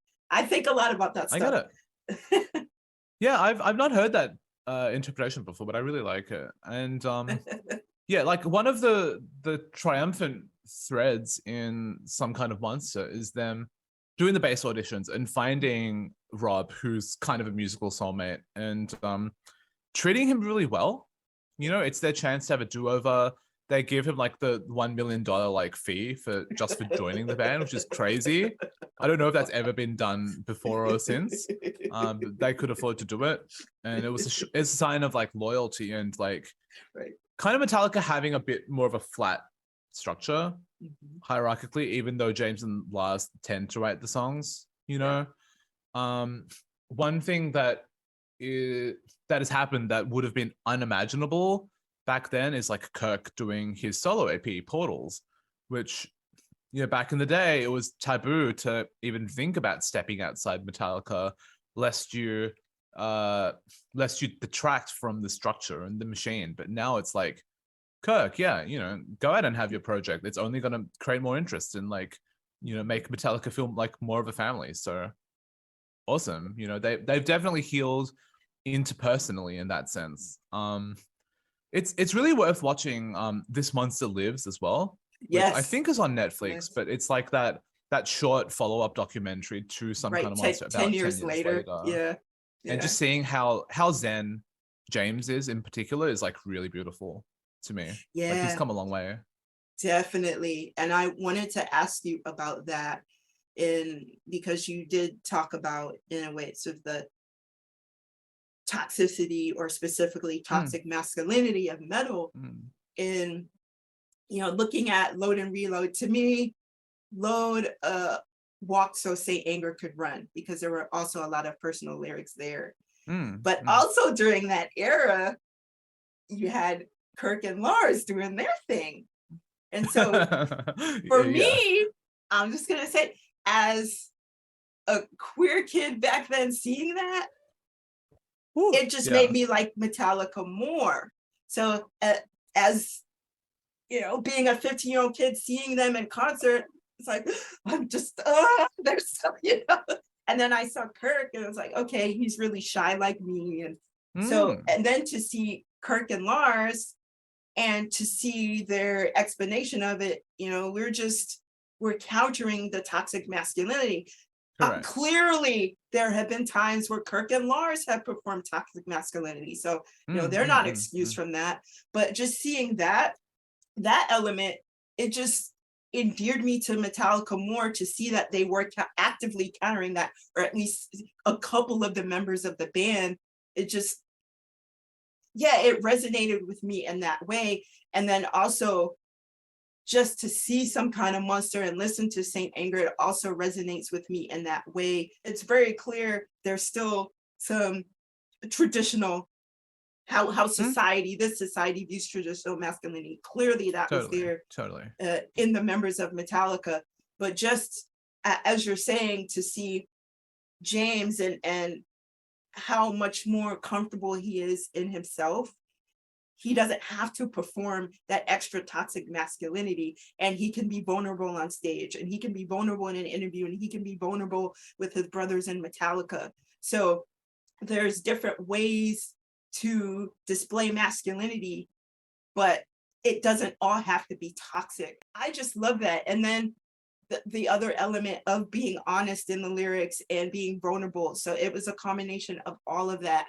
And to me, Load actually, in terms of production, was the best Bob Rock production. Mm. But yeah, just Mama Said, all of that. I feel like, Kirk and Lars aside, I feel like that was an element that was greatly needed for Metallica's evolution. And I feel like that was the evolution that created the environment of Saint Anger. Like they were able to be more comfortable in doing that because they've dipped in it before. I completely agree. That's like, to me, that's one of the legacies of Some Kind of Monster, is that I think Metallica said at one point that there were so many bands that actually went to them and said, hey, thank you for putting this documentary out. Like, it makes me feel better about myself and my own self-image and how I carry myself in like the media, especially the metal music media, which is a lot better than it was for sure, but definitely has perpetuated a lot of like toxic narratives. And even just like there's a lot of like received wisdom in metal media where we're always like kind of interrogating the same things over and over again, but never like learning about them. It's like people are still arguing about the bass on Justice, and it's like, come on, like that was how long ago? Like we get it, you like it or you don't. But I also think that when you think about like Metallica and the broader Metallica family, extending to like, well, literally their families, but also like all the people that work for Metallica and like the crew at the shows and even the audience and stuff. Like, I think a lot of that expression is actually about love, and like there's a lot of affection from the band members to themselves, but also like clearly they care so much about their crew and their employees and stuff. Like um they raised a lot of money during COVID lockdowns for the crew who couldn't work, and the All Within My Hands Foundation is kind of all about that as well. So definitely that philosophy is there. It's rock stardom not as this like selfish thing, you know, that it perhaps used to be glorified that way. It's actually like kind of a model for life and how to live it, really.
That's why we grow up with Metallica, and that's why we stay fans, because the music grows up along with you, but so do the band members.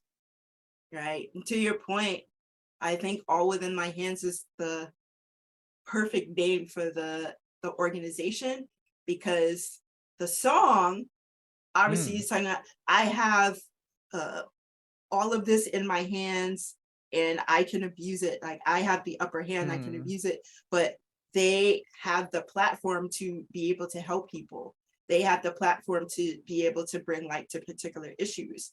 And so taking something that could be a pejorative, taking something that has a negative connotation and flipping it and saying, you know, we do have this situation in our hands. We have the privilege to be able to help people. We have the privilege to, while we know that people are not able to go to their jobs because of a pandemic, we're able to use our platform to assist people with natural disasters. We're able to do all of this stuff.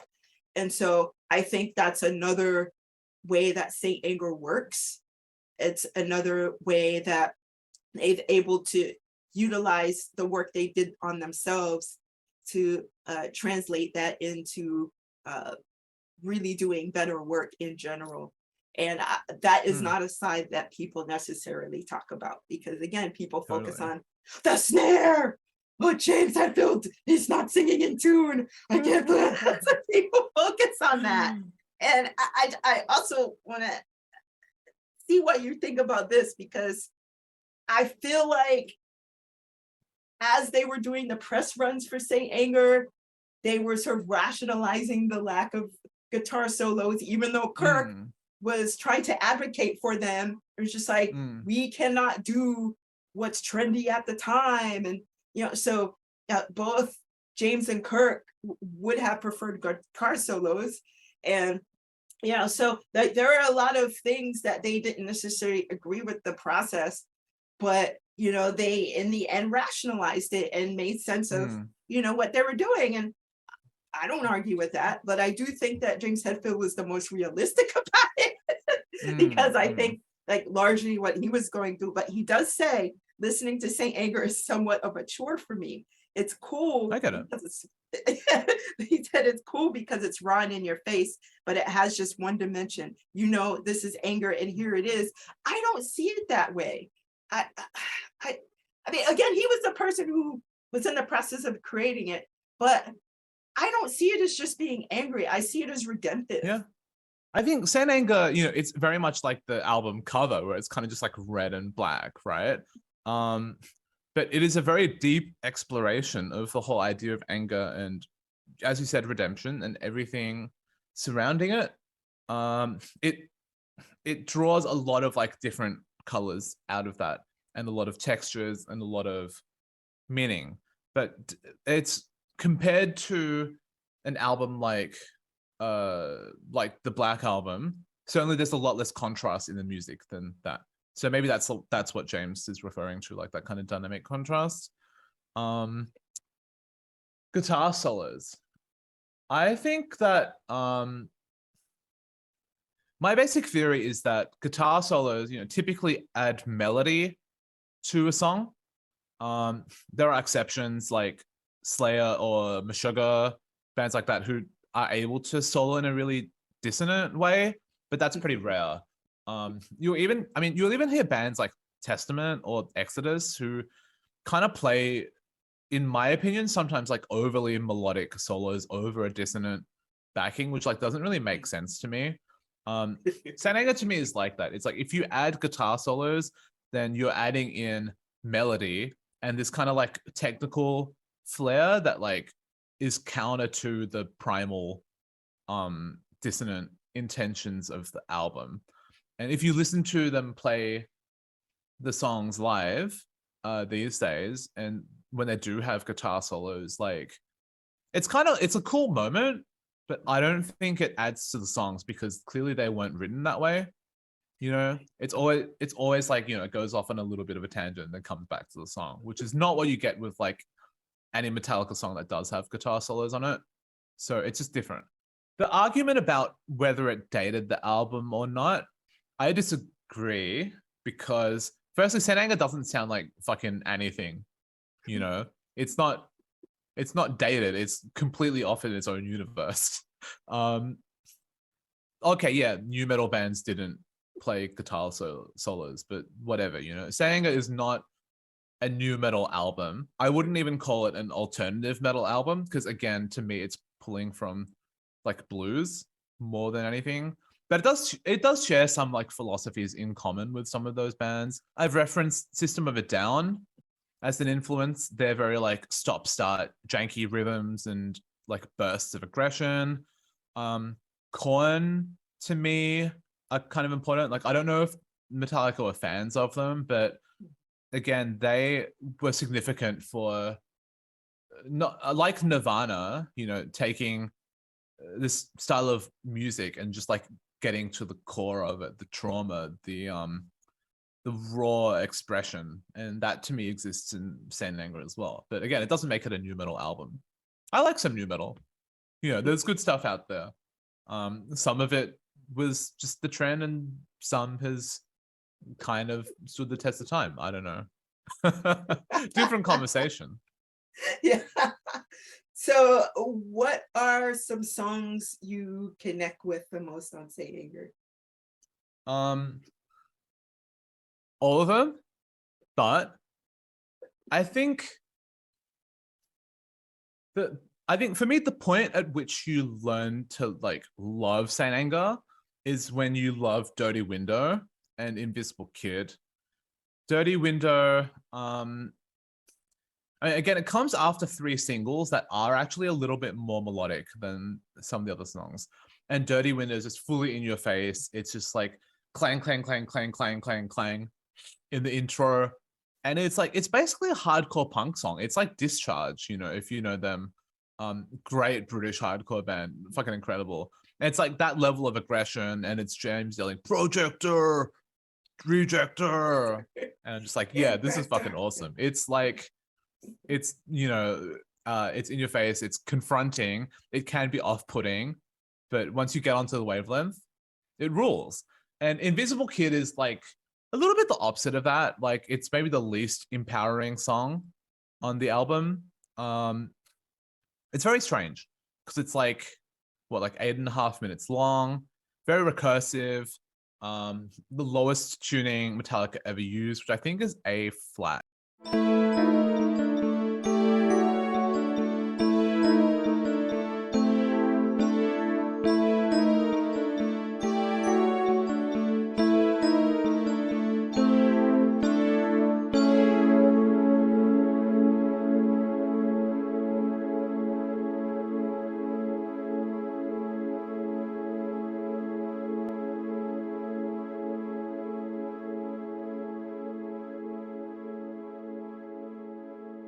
So the interesting thing about Invisible Kid is that James is sort of singing from the perspective of both the victim and the abuser, but he is the invisible kid, but he's also the like bullying adult, and he's also the adult version of himself who's grown up, who's recognizing that hurt within himself, and he's not voicing it in a way that's empowering.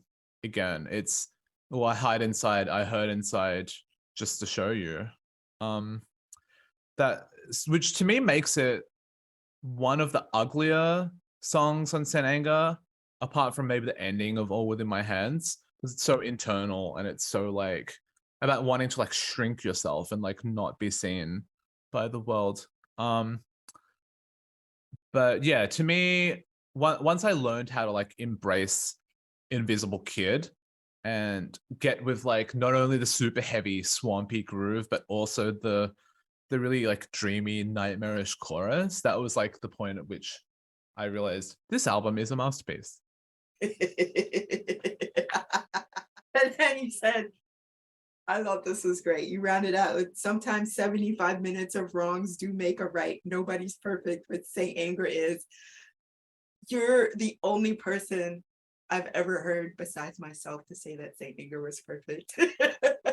We're quite possibly the, tied for the number one Saint Anger fan in the world position. Like I don't have it on vinyl, but like, basically when I wrote my piece, I was like, if someone is a bigger Saint Anger fan than me, then they're probably going to come out of the woodwork and like find this piece and like, we're going to connect. So anyway, that has finally happened. So respect.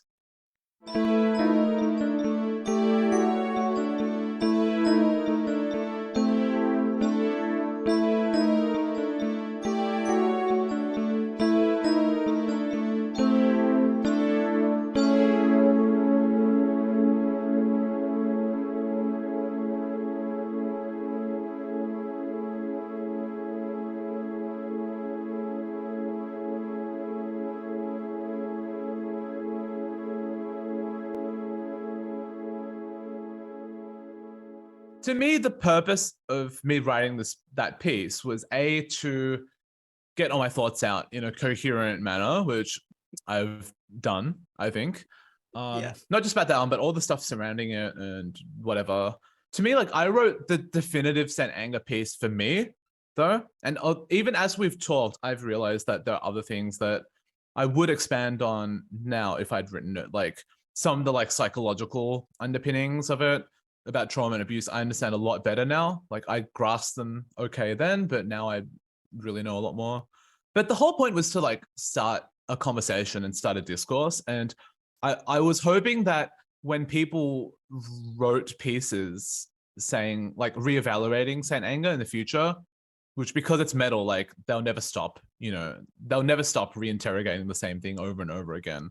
I was just hoping that like people would like iterate on my work and like engage with it and what it was trying to do. Like even if you don't agree with it, which is totally cool, like understanding some of the like foundational arguments that I'm making, like it's not a new metal album, it's rooted in the blues, it's like the purpose of the drum production, the relationship that it has to grief and all that. I was just hoping that we would like iterate upon that, and I'm very glad that we are doing that today, because I think that's what it is. That it's the album is the album, but our relationships to it are really what matters as well, just as much.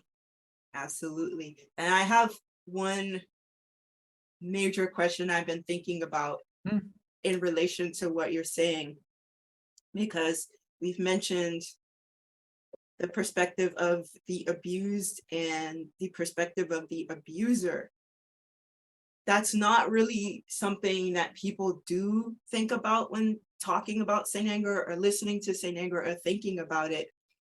And maybe that's not even the perspective they were thinking about in writing the album. It was we have to get ourselves together. The bass player left, and we have to find ourselves. So I think obviously that's the intent, but what comes out of it is a very nuanced piece on abuse, and just talking about, isolation as a child. And James always talks about, not being able to interact with the world based on how he grew up. Like, he couldn't go to health class, all of this stuff, and not necessarily understanding the dynamics of how that plays out as you're an adult. And because of what you face as a child, when people talk about someone being abused or assaulted, they just think someone in the bushes is gonna come out and grab you. But people, maybe think about intimate partner violence, but they don't think about these other nuances of violence that can occur. And I think the album does describe those nuances of how different types of violence can play out. Do you think that has a lot to do with what we've been talking about in general, with people either not understanding how that violence plays out, or that people perform that violence and don't necessarily want to acknowledge they're performing it? Or like, what do you think that element is that's missing in the conversation that we've discussed in relation to it? That's a fascinating question. I think that most people, when they listen to Saint Anger, are not really looking at it through that lens. Like, maybe they're looking at it through the kind of like rock star, like trauma, self-development kind of angle of some kind of monster. But you're right that there are deeper underpinnings there. I think that if you're like a really hardcore like Korn fan or something who knows a lot about Jonathan Davis's life, like, you definitely have engaged with that in some sense.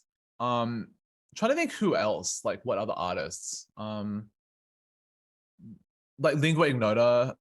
She's made a lot of music about abuse and surviving and stuff, but like, I think sometimes the like abuser abused dynamic is like, it's too clean cut a way to describe it sometimes, which is not to say that like that is not something that doesn't happen.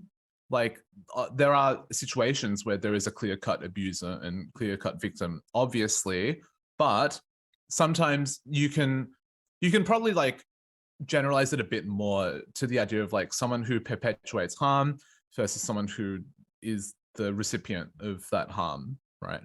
And that can, Saint Anger is also about how, as you said before, Saint Anger is also about how that can manifest in each person. Both of those sides can manifest in all of us, whether it's like being insecure about ourselves and lashing out, or just like even having like destructive, like outwardly or inwardly self-destructive impulses that we may not even like act upon.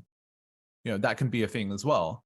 And I think a lot of it is like learning to recognize that the potential for hurt or conflict or evil exists within all of us, and that denying it is only going to let it have more control over our lives. Repression, I think, is never a good thing. Ultimately, you have to acknowledge it and the gravity of it, and often like the depth of it in terms of like how deep it might run into your childhood or your adolescence and those foundational years. You sort of have to do the work to recognize that in order to unlearn it. That's very true of Saint Anger, very true of me. I think very true of James Hetfield, in the sense that like no amount of monetary success or artistic success, whatever, people fawning over him could heal those original traumas. You have to stop running from it at some point and stop like acting out and inflicting it on those around you, and just deal with it. Right.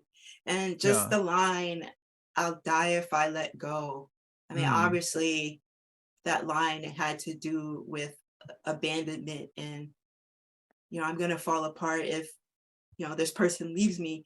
But I look at Saint Anger and Metallica's music in general to be about death and various facets of it. but Mm. you need to be able to let go and have a part of you die in order to grow and to be born into another person. And so I think Absolutely. anger was a huge aspect of that. So dying and letting go are a part of uh, the same notion of life, if you were, an aspect of it, where it's Mm. like you, like every day you wake up.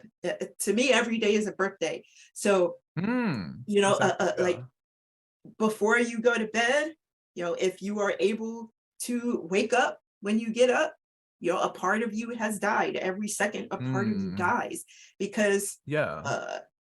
if you're going to you know, learn new things, a part of you has to be able to let go of some old things you've learned. So that is an Correct. aspect of death. Yes. You know, people existing, if you've you know, ever experienced that, you're talking about being someone who's trans, so a part of that had to die in order to be who you are.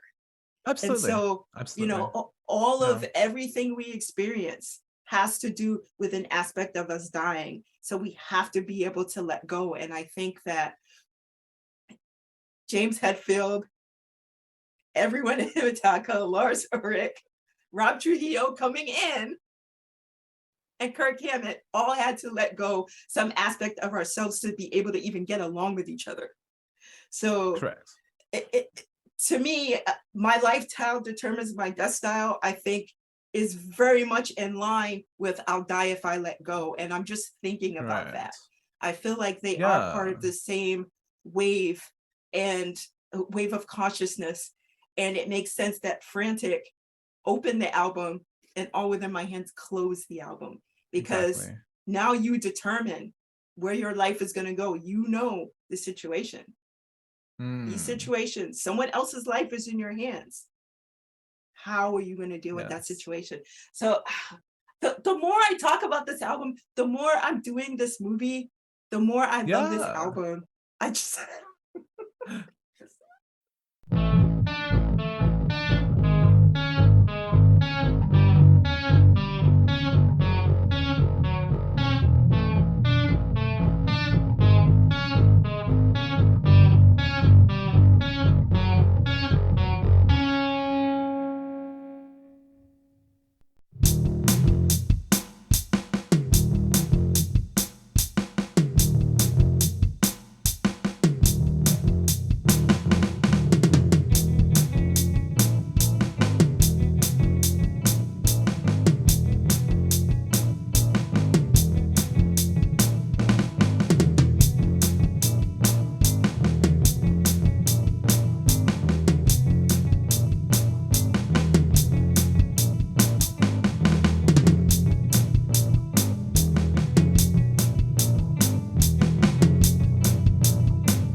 I really am excited to talk about what I do like about these songs because I really do like a lot more than I ever thought I would. And I've been listening to this record for maybe the last 2 or 3 months, pretty on the reg.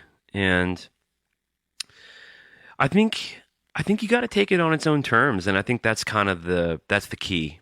Yeah, I think it is. Well, here's the deal. So the three main things that contextualize Saint Anger that I think are going to be important to think about, because I'm gonna have to, unfortunately, be pretty harsh on some of these lyrics. Yeah, for sure. But here's the deal. James post rehab. Okay, so I've got friends that have been through rehab, and when you go through that kind of treatment, the treatment itself works its way pretty deeply into your subconscious. Absolutely. There's a lot of really intense mental work to dealing with addiction, and so I understand why a lot of that made it into this record lyrically. But you also got Jason leaving. Yep. Well, you have therapy sessions. Oh, the other big thing. Lars still kind of suffering from like bad PR with the whole Napster thing. Oh, yeah, for sure. So that's kind of swirling around too. Well, and Lars at this point is also still, I'm sure a bit of an addict with something, whether it be cocaine or booze or whatever. You see in the documentary, there's a point where he's addicted to the ting ting. That's right. He ting, totally ting. is. Ting ting. But yeah, I mean, you can see his opposition to James when he goes to rehab, and even when he comes back. Like, he's probably bummed that he just lost his buddy, like lost his drinking buddy, lost his drug buddy, whatever. Well, and the thing that he loved so much was just it wasn't even sure if it was going to happen anymore. Right. And it was out of his control. Like, it was really up to James. James is like, I may not be able to come back to Metallica. And that was the first time maybe the first time Lars ever felt like, oh, this thing that I've definitely at least 50% created from nothing, I may not have any control over whether or not I get to keep it. Yeah, that's good. Yeah, it's a crazy thought for him for sure. So, I appreciate that a lot of this made it into the record. I think a lot of the intentions were good, and I think that Metallica at the base level, they're good. They're Metallica. So good shit kind of came through despite their lostness. Yeah, for sure. But I do think ultimately the banner over this record is lost. Yeah. Well, and like the old saying, like, it has to get much worse before it gets good again. I think this is that huge low point for them where it was like, fuck, are we about to lose our favorite band ever? And then they come back with, of course, Death Magnetic and Hardwired. So, oh my gosh, thank goodness. Thank goodness. And you know what? Like, as much as I don't like this record, I'm glad they made it because it got them to where they need to be now.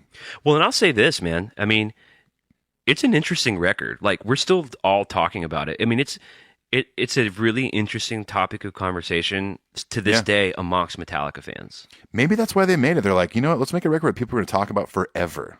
I mean, I think there's something pretty special about it. I mean, people are going to talk about the Black Album Master of Puppets forever for good reasons. You know what I think? I think if this record had gotten shelved because they were like, look, it's too raw. We were too fucked up. Like, we were dealing with Jason leaving. Because Jason leaving in a lot of ways, not to be an armchair psychologist, but Jason deciding to leave in a lot of ways was a sort of rehashing of Cliff being taken away too. Yeah, absolutely. So there's all kinds of really kind of deep shit going on. Yeah, very much so. They maybe should have shelved it. I think if they had shelved this record, it would have. I think people would feel way differently about it. Like, I think it would be more well received had it been because what people tend to really like about it is that it's a document of where they were. People like the honesty of it, okay, and I appreciate that. Yeah, me too. But that doesn't make it good. Exactly. It just makes it definitely does not. It just makes it honest. All right. Yeah. Yeah, I mean, it's the same thing with the documentary. It's like, yes, the documentary is good as it is good content. But when I first watched it, I was like, "Fuck this! I don't want to see this band like that." No, but then the more you watch, yeah, exactly. But the more you watch it, the more you're like, you know what? This is where they were in their career, and I really appreciate the fact that they actually put that out to the world to show everybody how far down they were. I think it probably helped a lot of people, and I know that for me, I continue to. My appreciation for it just grows and grows. Yeah, for sure. And it's just one of the many things that I very much admire about that band. Yeah, me too. And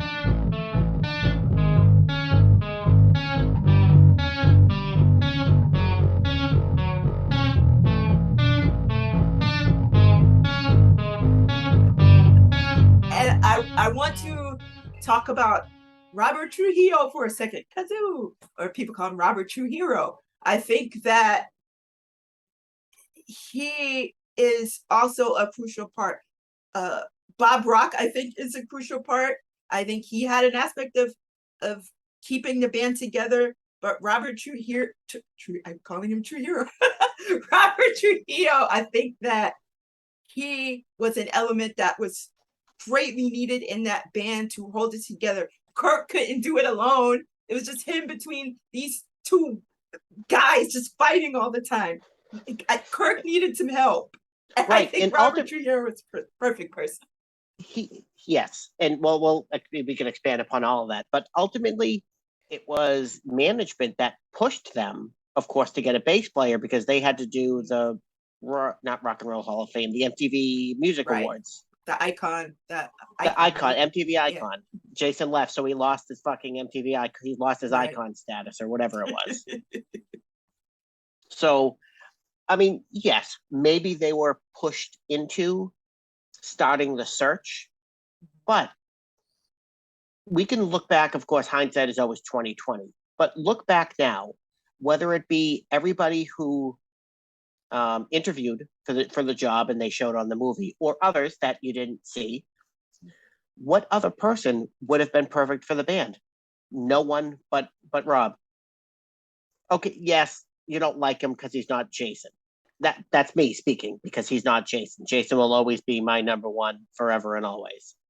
But the point of where they all are now, Jason would fit in and he'd adapt perfectly fine. But Rob is the guy. I want to also talk about Saint Anger being a sibling album to Injustice for All, because both albums had to do with a process of either grieving or not knowing how to grieve with the loss of a bass player. They did, this great album, Master of Puppets, and then Cliff was gone. He was gone. And then, okay, how do we deal with that? So they made this extremely dry album. The whole taking the bass out of it, I don't think had anything to do with getting back at Jason. I think that James Hetfield explained it very well, where it's just like, we could hardly hear. And then it was sort of like a loudness wars in a way. I know people talk about loudness wars in terms of Rick Walling, but it was a loudness wars in terms of like the guitar needs to be louder than the drums need to be loudest of all, and then the bass got left out of that. But also because it also didn't occur to them until Bob with the Black Album that there's between 1 and 100, let's say, decibels of musical space that can be occupied. Right. Whether it be volume levels or what you can pick up with your ears when you blast the levels of both the guitars and the drums. What's left with that? Nothing. Also, when you're playing the same notes, creating the same frequency as James, that can also get lost in the mix. Right. Until Year and a Half of the Life, where Bob explained to Jason, whereas if James and Lars, or I guess everyone else is up here, Jason has all of this bottom end to play with. So he made that his own, to paraphrase whatever that scene was from the movie. So Jason took that through Black Album, Load, and Reload. And he utilized every single inch of space that was available to him because he learned. Now, do I partially think it was a jab at Jason to turn down the bass? Yes.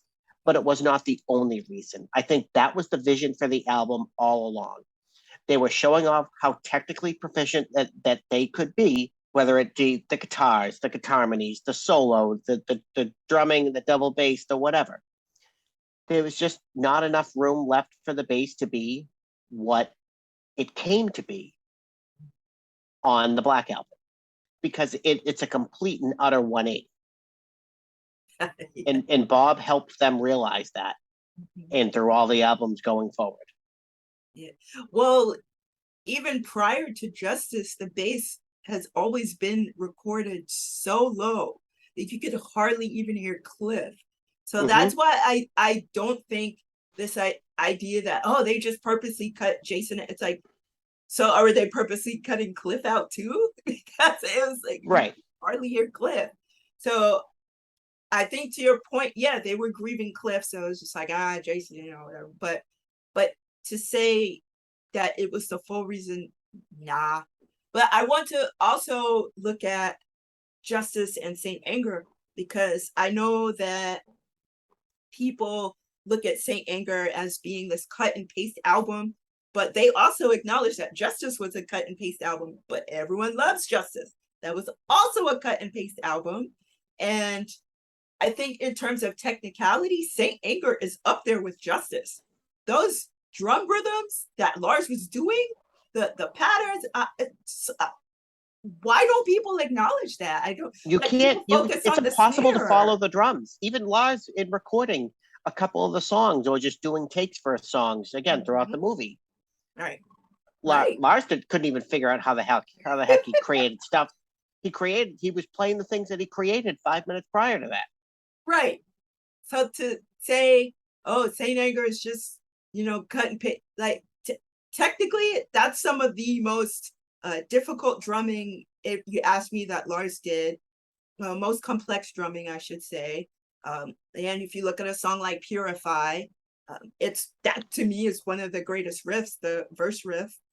So yeah, I just really don't understand. Like, I get, I don't connect with the songs, or I get that, but this outright, oh, it's just too simple of an album, or it's juvenile. I don't understand those reasonings for not liking it. But also, it's because it was documented as acknowledging that they just cut and pasted. All right, when James writing lyrics, all right, we got to cut about 2 loops of this 4 bars of 16 or whatever it is.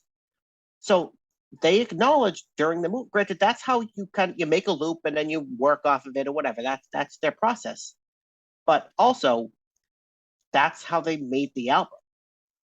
How can you? That's how you do it. If you have okay, verse 1 sounds great, copy paste it, and there you go. There's verse 2. If you're not going to change it, or maybe go no guitars and just do bass for 2, that kind of formula, you figure it as you go. But that helps you build a formula for, okay, this is verse 1. Copy paste, okay, verse 2, and then you could add some color on verse 2, or for color different, whatever. There's so many different things that you can add to it, but for a lot of things, that's how you make an album. Yeah. So why is it okay for them, not okay for them when they say that they did that, or showed that they did that, documented during the movie, when if another band did it, why is it only them that are getting the hate?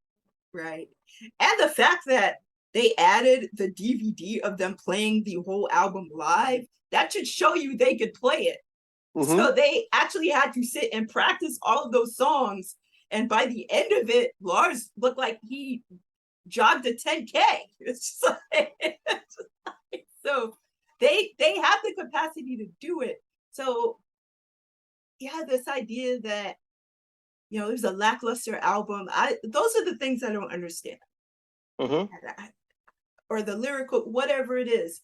I know that, you and I connected with it in some way. Other people do as well. And it does look like, with Dirty Window and other songs they played live, people connect with them. And so maybe that's what it takes. But, as they're going about doing this, and James is like, Saint Anger, you see more and more people going, okay.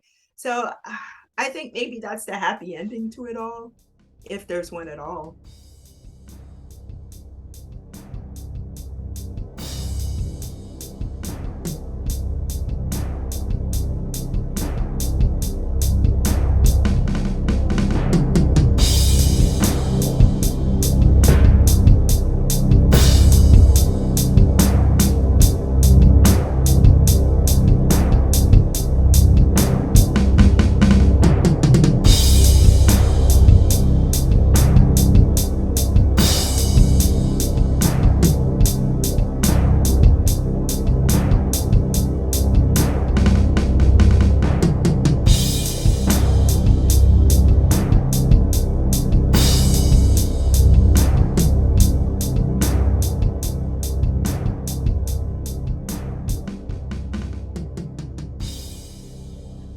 about Metallica is you're going to interpret the songs either due to your experiences or how you see music or whatever. But again, these have to do with specific situations, but we're still interpreting them. We talked a little bit about how to survive death, but my lifestyle determines my destiny. I love that lyric. That is perhaps the most memorable lyric in the whole album. Kirk wrote that. Thank you, Kirk Hammett, for that line. People hate that line for some reason, but to me, it was a perfect way of opening the album. It set the stage for the narrative of the album. It laid the groundwork of the overarching theme of the album.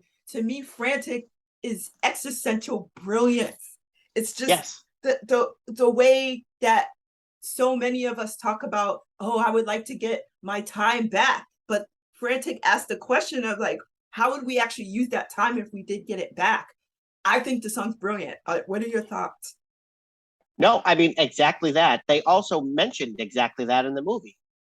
Is in making of it. I think it was James and Bob were going on about a meaning of the song, or one of the many meanings of the song in respect to the lyrics that came out of it. And they were both spot on with that.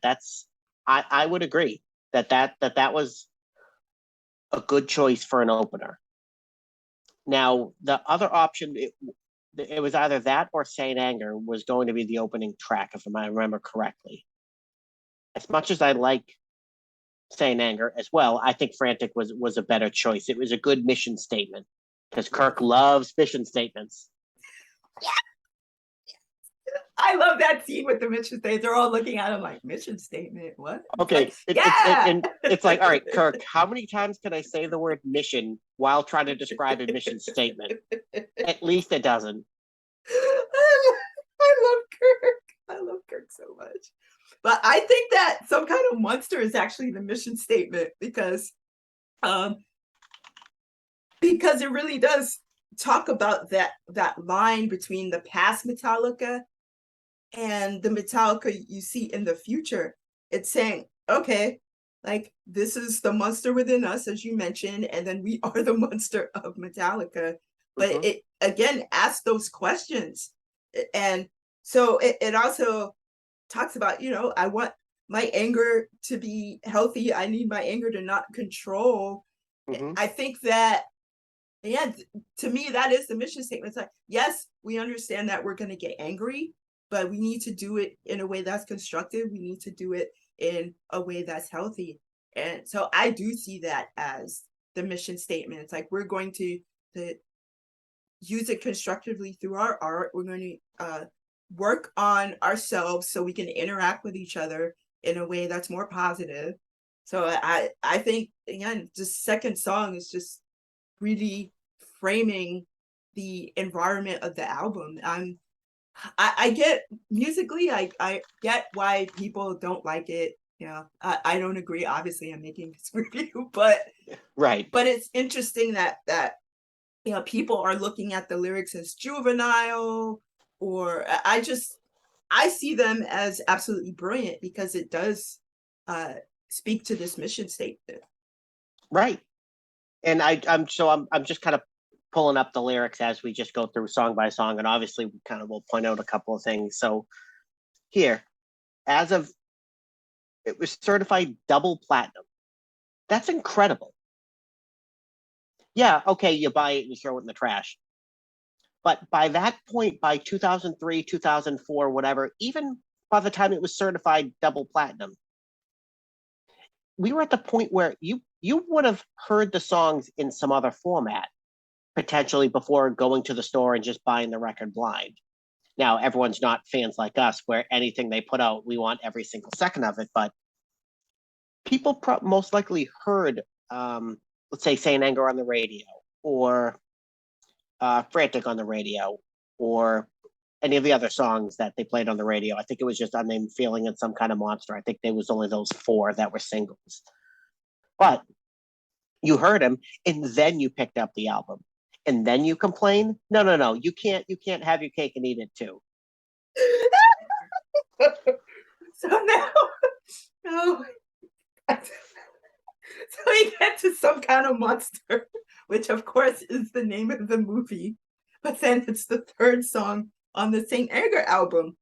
And to me, it's not just about the inner voice, because a lot of the songs are about the inner voice, but that can also be a person's worst enemy. But to me, it's also about the social mores that inhibit people from being their true selves.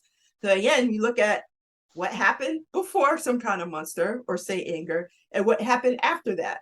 And so there were a lot of social mores that existed. So even though they didn't display in public the amount of toxicity other bands did, they acknowledged themselves that they did perform some of that toxicity.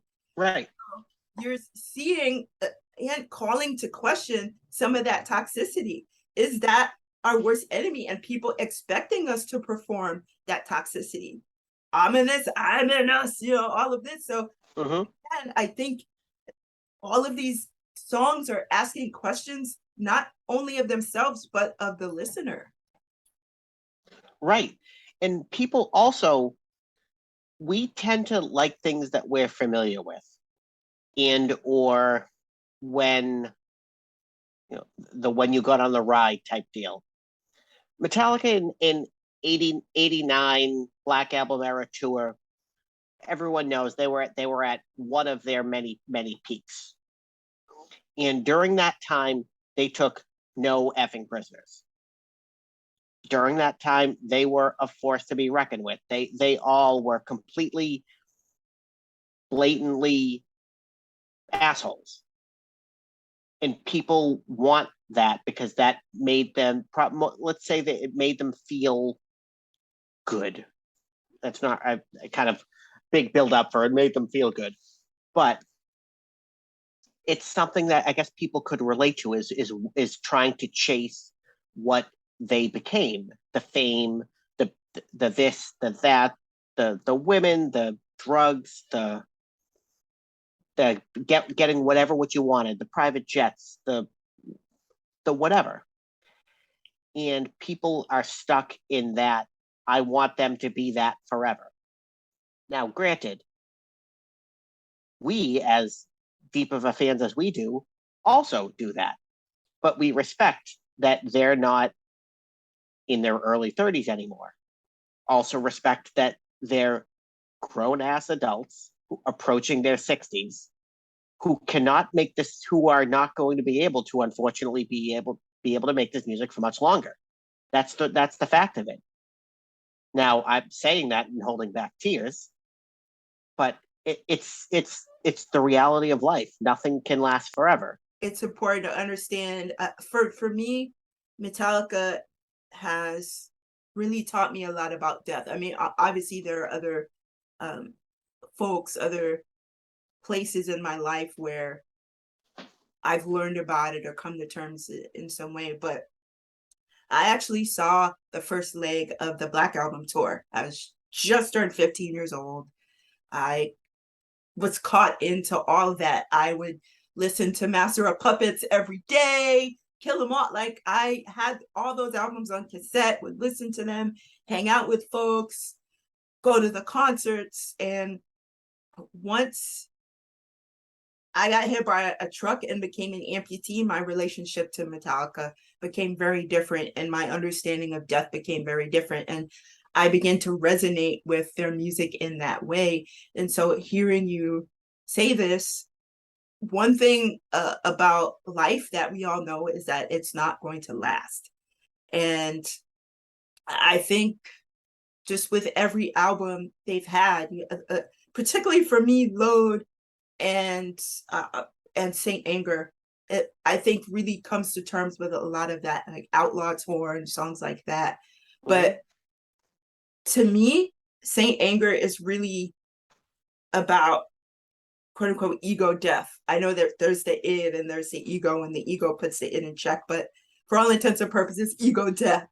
And that is why, one of the reasons why this album is so special to me, because it is the process of seeing people go through this change that you didn't necessarily see either before or after that. I love all of their albums, but this is the time where you really get to see them go through this process. And Dirty Window is another song which asks those questions. And to me, it is one of the biggest examples of self-criticism in the album. So it's just, am I who I think I am? Wait a minute. Like, the person I've been this whole time, is that really who I am? Right. It's introspection. Yeah. Yeah. It's like I project things onto others, but I don't see those things in myself, so I have to project it. I think it's an amazing song. I know a lot of people now are like, yeah, Dirty Window, it's great live, but just even the original version, I plays into that. And I'm not a person that's like, I hate the snare. I think the snare goes with the whole mood of the album. So I'm okay with all of it. But I think, again, all of these songs ask questions. I'm probably going to keep saying this. Not only ask questions of the people in the band, the people creating this album, but also of the listener. And I think because we're so focused on the end result, we don't involve ourselves with this music. Like, people talk about how music saves their lives, but a question I would ask is, in what way does it save your life? And so, people look to a song like Fade to Black. People connect with lyrics in one way or another, but for some reason, people somehow just don't see that for this album. I just have a lot of questions. Why people see a song like Fade to Black or Nothing Else Matters or other songs in a way they could connect with lyrically, but Saint Anger is just like, I don't know. And I think just people don't want to accept change.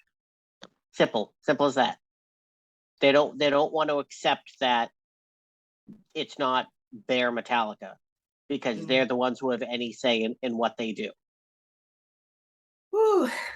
But again, going back to Ride the Lightning, they literally had an acoustic guitar at the beginning of Fight Fire with Fire. That was a new thing. That wasn't Kill 'Em All. So we understand the patterns of this band. Why can we not understand that this is another era? This is another chapter in the book of Metallica. Again, you don't have to like the album. I don't think either one of us are saying that you have to like the album, but I feel like the reactions to it are unfair, because there's a difference to liking the album and understanding what the album is as an entity. And you may not like it for X reason, Y reason, whether it be the snare. Lars is a shitty drummer. James in the early 90s. Kirk cut his hair, or whatever. We could go on for an hour and all those things.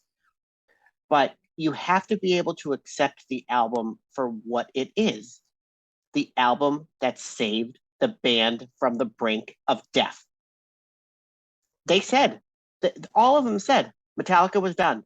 They were all, I felt close to accepting that it was over.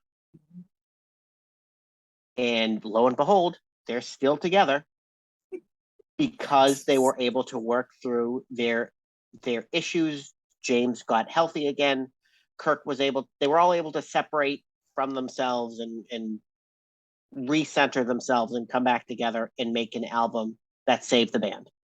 Yes. And now here we are, 20 years outside of that, seeing how happy that they are. They've come out with 2 studio records since then. They've done a movie. They've done band side projects. Kirk did the side project. They're doing this. They're doing that. They're soaking everything they can up while they can, and they're releasing new material and getting things ready for box sets, because they know that they're a lot closer to the end than they are the beginning. It's not the end, it's the beginning. Death is not the end. I think that's another thing that is a theme of Metallica, is one aspect goes away, the other one is birth. And I think Saint Anger is talking about birth and death at the same time. It's like birth is pain, death is pain, life is pain. It's all the same. You know? But was it, if I remember correctly, I think there's something that they sell on the I think it's a sticker. It's birth, death, Metallica. Birth, school, death, Metallica. Birth, something like that. Birth, school, death, birth, school, Metallica, death. I think that's what it is. Yeah. Yeah. It all relates, and you can tie that into a number of songs throughout their catalog, but also a lot of those themes were discussed on Saint Anger.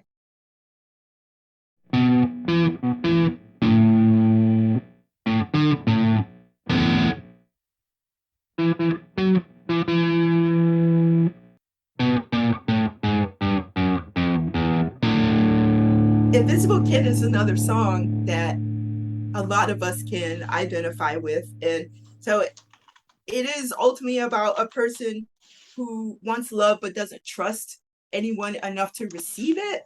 And so it's like, I'm okay, just go away, but please don't stray too far. So it's like, I want love. I need to figure out how to get it from people. But I can't see it for myself, but please stay. And so to then, me, this seems like the most directly speaking song throughout the entirety of the album. Even just while I was watching the movie, I didn't get to it last night, but even just kind of looking at the lyrics now and just remembering how reading the lyric card and purchasing Saint Anger as was kind of going through, I take it as the most direct lyrics on the album. Yes, they cover it up and make it vague or whatever, but I take it as this is as direct as it can be, because those things exactly as you said. I'm okay, just go away, but don't stray too far. Suspicious of your touch. It's just trying to balance both sides of this kid who's invisible, to turn the song lyrics back. Yeah, it's also just open your mind, open your heart. I think that's another aspect of the mission statement, not only to the self, not only to anyone involved in the Metallica experience, but also the listeners. Like, open your mind to these sounds, open your minds to our experiences. That they're real living people that are experiencing these things. And so it's like, I'm beating right here. And so it's a sort of pleading to every single person, the listener, the self, the production, everything. I think that it's a very astute way of looking at things. And then you have the other side in the bridge, where it's sort of the peanuts, wah, wah, wah, wah, that sort of thing. Like, ooh, what a quiet boy you are. It's sort of this condescending character. It's just like, no, I'm telling you how I'm feeling in a certain way, but you're a little bit quiet. You're on drugs, whatever it is. And so having the different facets of what's going on in this person's brain, I think, was really well done. It's so moving.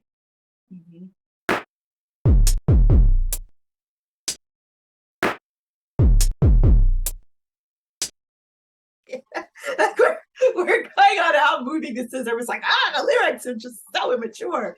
It's so funny.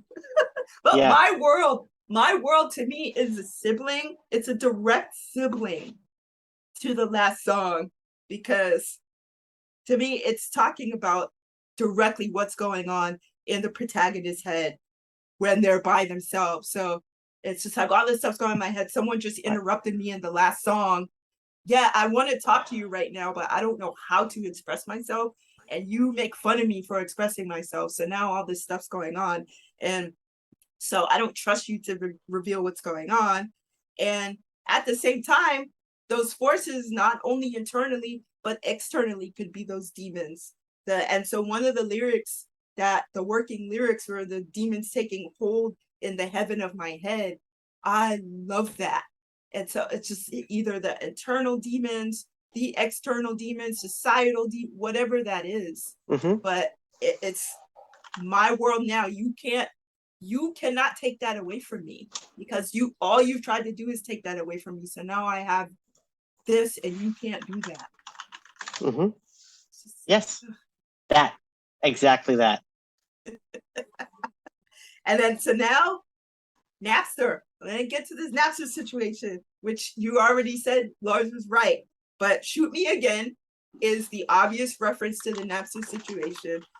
And all the shots I take, all this stuff, it's obviously, they're like, yeah, we came out of it relatively unscathed. Like, we have a platform, but all the smaller artists we're advocating for do not have that. And so to me, the centerpiece of that song is what difference did I make? Because just, yeah, in principle, we feel like we did the right thing, because it's just only been about principle, not about money.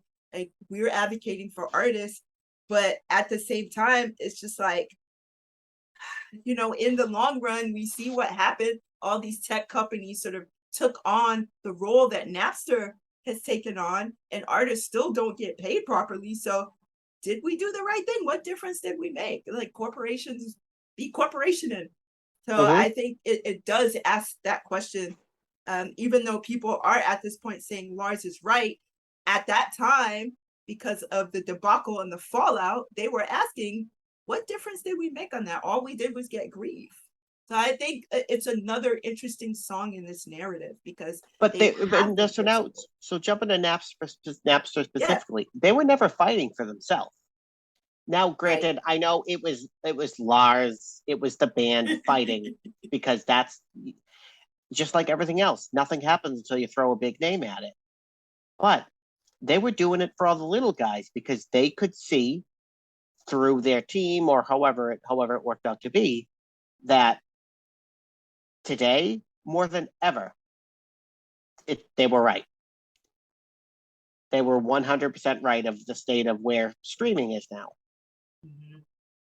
Yeah, I think that the Napster thing, I haven't really heard anyone talk about it from this perspective, but to me, them going after Napster was along the lines with their anti-corporate stance. Because even when you look at the testimony that Lars gave, he was talking about it being a corporation going after their music. It wasn't like the kids going after our music. And Metallica has a history of the tape trading community. They even I remember this very well, this was huge news during the Black Album tour. They had a section, which was the original Snake Pit, where they said, y'all can tape our shows. So they were not opposed to people sharing their music or recording their music or whatever. It's that this corporation, which they have consistently said that at the time, have now taken advantage. First of all, somebody leaked our music, which wasn't even finished, and then it got on the radio, so other corporations were now involved. And so I think that's really the gist of this whole thing. And so, of course, secondhand news stories were like, oh, Metallica sued the fans. And that's actually not what happened. Well, and that's because it's, as we know now more than ever, it's just the clickbait to get the clicks. Right. And so now they look upon that whole era. I don't think they necessarily look upon it regrettably as a whole, but I think they're still asking the question, what difference did we make? And what it happened anyways. Right, exactly. So it's like, okay, well, that happened. What difference? So what would you say to them if this were to come up? What would you say about Napster? Yeah, if you had a one-on-one conversation with them and somehow this came up, what would you say? You were right. Simple as that. That's all that needs to be said. They were right. Yeah. But and part of the issue with that now is convenience for all of us. I don't need to carry around anymore a book full of different CDs to listen to. Cars don't have CD players anymore. iPods don't exist anymore. Yeah, you can put stuff on your phone, but all of those, a lot of people don't have say not necessarily PCs, but they'll have iPads as their computer because you don't need to, or a laptop, and you don't have that whole system like you used to have back during the Napster time to be able to do that. Now, a lot of us do because we're fans and we like whether it be the physical media or what, but there are certain things that we take for granted. And I have the entirety of course, Metallica's discography sitting right next to me. But if I'm listening to them, I'm just putting it on. I'm not going to say the company's name, but you're streaming it because it's just out of convenience. You can just clickety clack your way over there, and there you go. It's on. Yeah. And as you said, the band, they have diehard fans. They have dedicated fans who are always going to purchase their physical media. They were aware of that. So what they have said the whole time is that this is not for us. We have money. We don't care. But there's tons of smaller bands who are going to be negatively impacted by this. They have said that the whole time.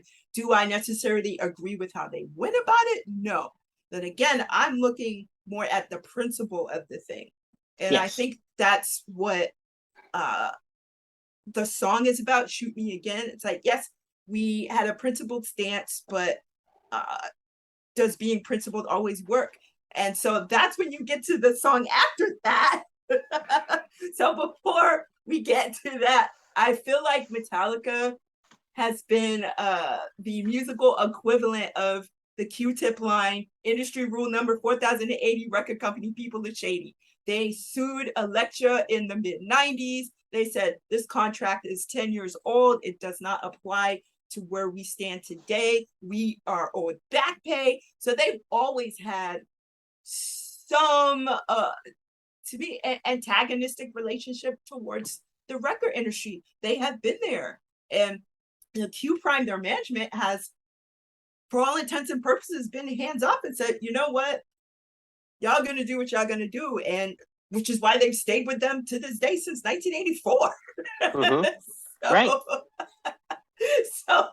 So I feel like they've always had that attitude, and Napster, to me, that's no different. The approach, again, we could argue, but I think the principle of it, it's always, in my view, been the same anti-corporate stance. It has never been about attacking fans, and they've always supported smaller bands. They've always supported music.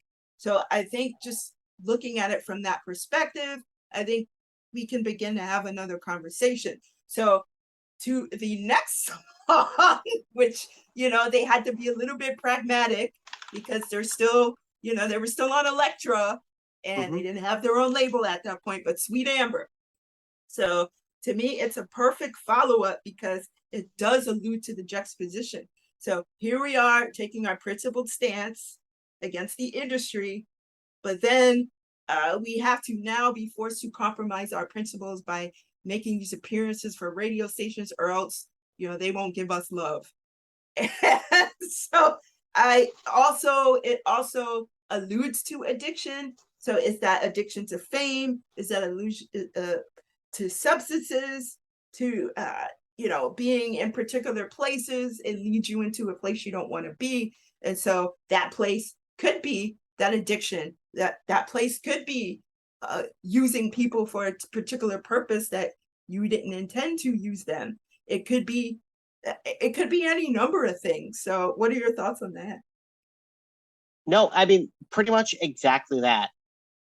I can't really add anything that wouldn't be different than that. But again, the best part is because it's so vague, you can apply it to so many different things, and just argue that all of those things of what you said are exactly true, of which I mean, I personally believe that they are, but you can argue these things because James is so good, and I guess all of them, because they all had a say in it, but they're able to keep things so vague so you can connect to it in your own way with your own life experiences. And then when it comes out, you can look back at it and say, oh, okay, it means something a little bit different to me now. let's say. Right. Absolutely. Which is, there's several songs that hit differently now to me. Mm-hmm. And I know the Unnamed Feeling is your song. It's a song I also connect with, but I know that it is your favorite song on the album. And to me, it's probably the most lyrically overt on this album and in the catalog, in regards to personal struggles with mental health, regards to a lot of things. And so I think also with the bridge, it acknowledges that therapy actually is an option. Mm-hmm. So what's your connection to the song? Ultimately, just the fact of how clearly deep it goes. Again, the lyrics are generally vague, but particularly just by watching the music video, I think that's what made me relate to it in a way that I didn't before, I guess. And just tuning into the video every whatever so often, you see how deep the video was, and of course I'm sure that was purposefully planned because the song is so deep. It touches on so many numbers of themes, again, that we could sit here and talk about for hours, whether it's personal struggles, internal or external, or I guess demons, which we can all kind of lump into that, but all of those things are all play a factor in the lyrics of the song that are kind of touched upon in the video a little bit in such a perfect way that it plays a perfect companion. Yeah, and even in the video, you see the room getting smaller. Mm-hmm. And I think that's a feeling a lot of people can identify with, feeling trapped inside your own head, feeling Mm-hmm. trapped inside your body. And oh my goodness, yeah, this album is so beautiful. It really is. It's just, I'm still trying to understand. I'm trying to understand the hate. I'm trying to, and I guess don't waste our hate, right? But that's it. Exactly it.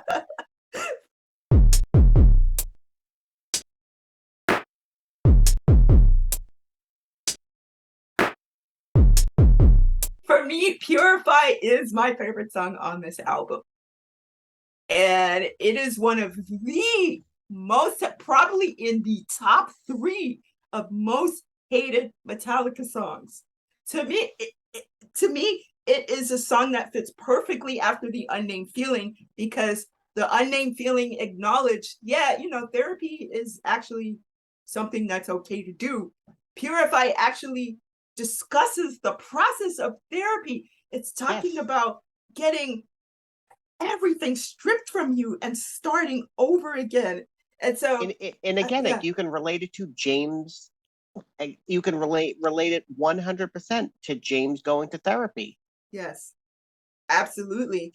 That's even talking on Some Kind of Monster, the movie. Talked about it as being the best mirror we've ever had in our lives, and about the album Saint Anger, he talked about how everyone was pretty vulnerable with each other, and it made us stronger. So when he talks about this process of being broken down, he says, so there was an interview he did with Road Recovery, and you may have seen those, but he talked about, you wouldn't really like me if you knew my story, if you knew what horrible things I've done. I'm coming to grips with that because I have groups of people that I'm able to share all my horrible stuff with. Shameful, extremely shameful, dark stuff. Some of it's things I've taken from my parents and carried it a little further. Other ones, I've been able to drop some of that. Other ones I picked up on my own and created. Shame's a big thing for me. And then he is interviewed by Joe Rogan, which a lot of people have seen. And he talked about the experience directly about therapy. He said that it's tearing you down the bones, ripping your life apart. Anything you thought about yourself or what it was, anything you thought you had, your family, your career, your anything, gone. That is what Purify is about. People are like, oh, this song is weird, but he's literally talking about, again, breaking you down, tearing you apart, and getting back to the roots of things, of what's important. So And it was, and I they perfectly. Sorry to interrupt. It's just oh they no no perfectly placed it after Unnamed Feeling, yes because Unnamed Feeling is a slow, groovy, moody song, and then all of a sudden Purified comes in, and it just stops with that the opening guitar riff that you're like, what is happening right now? And you just get built right, and you get built right back up so right. that the lyrics can tear you down. Exactly. And it's that constant power struggle in a way too, Yes. Yes. because it's so loud and fast, and the lyrics are so the opposite of that. Right.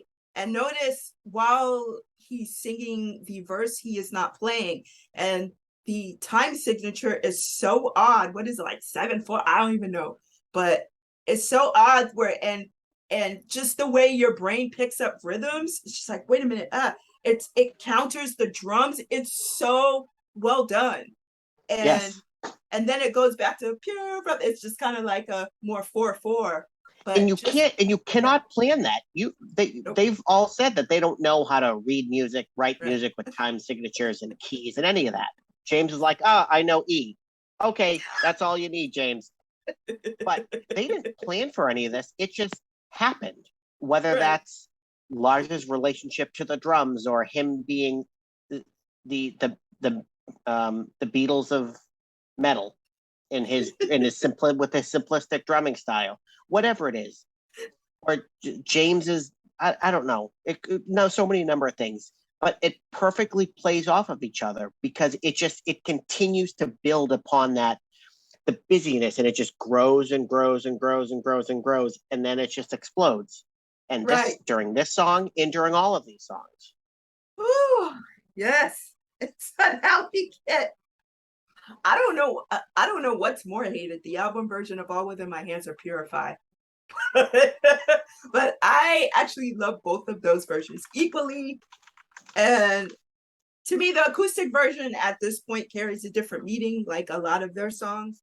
Jason Newsted leaving the band. So, people obviously see that Jason leaving as a reference, He but fucking left the band. a period! Exclamation point! What don't you understand? What part of that's forgotten? What part of that got left out of the equation? Oh, I could do that whole part.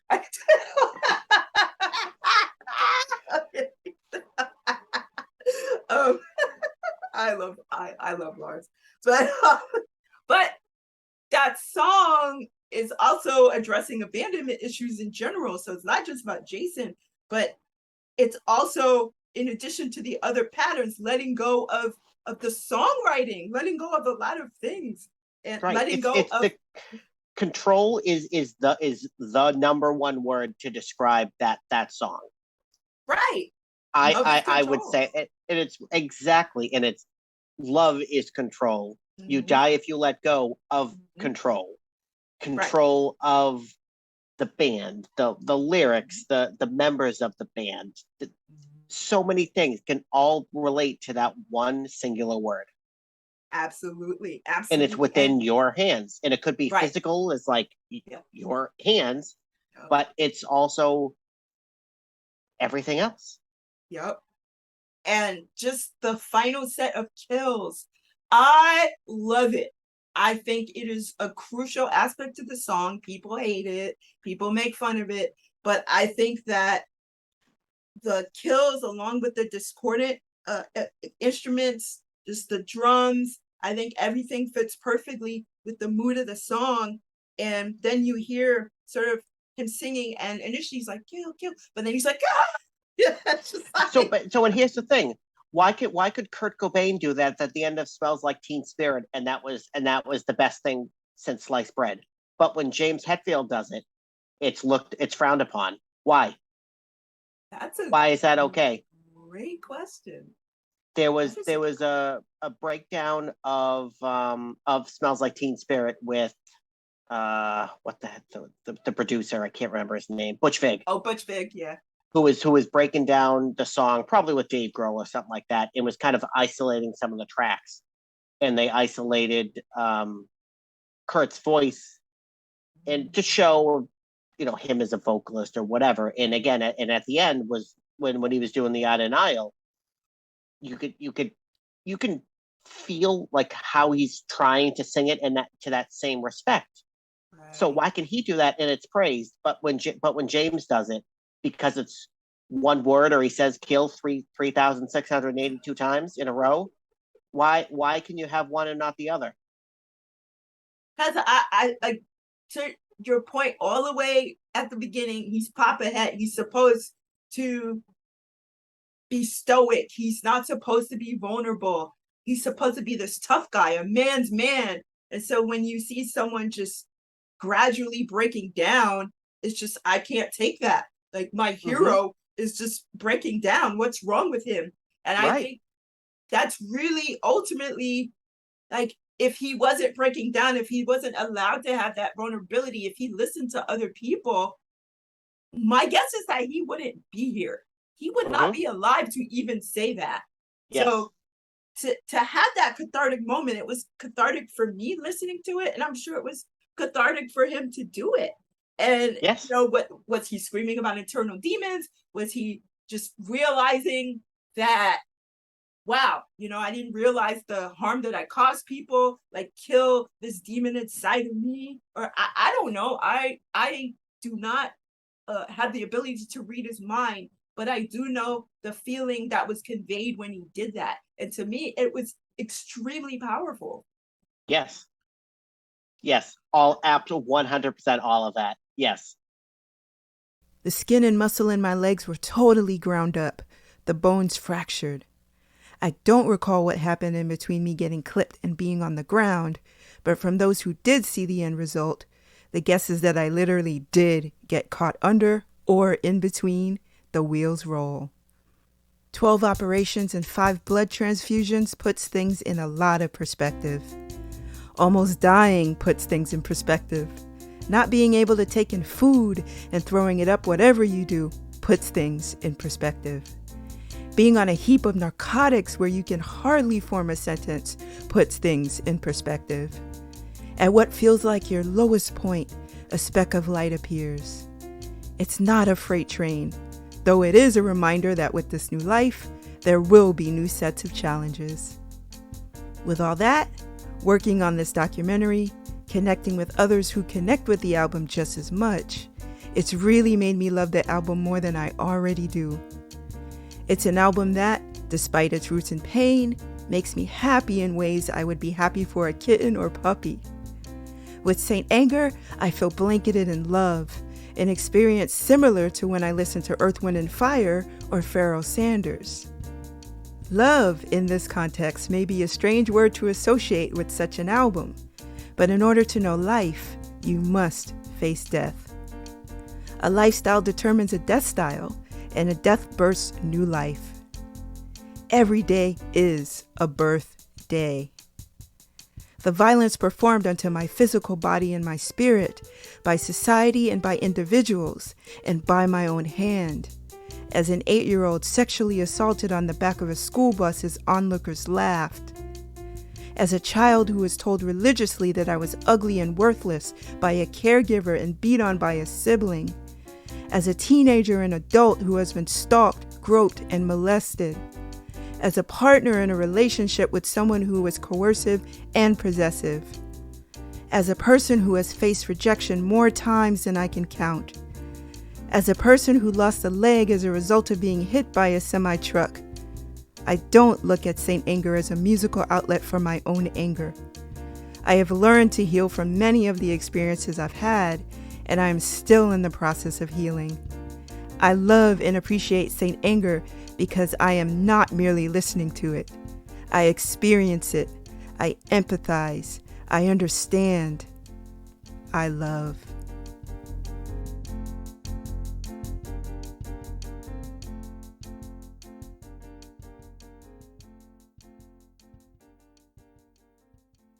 People will whine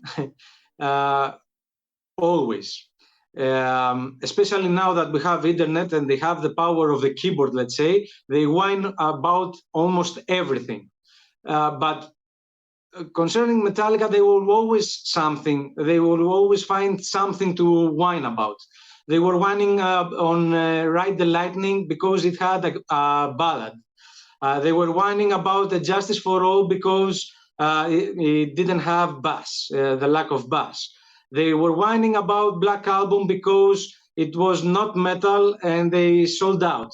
They were whining about Load and Reload because, again, it wasn't metal and they cut their hairs, and they basically you will always find people whining about almost everything. So basically what you see, like I said earlier in our talk, is that after 10, 15, or maybe even 20 years, you will see people gradually love it, and they will say how much of a great album it was, and how awesome the songs are. And gradually you see that also now.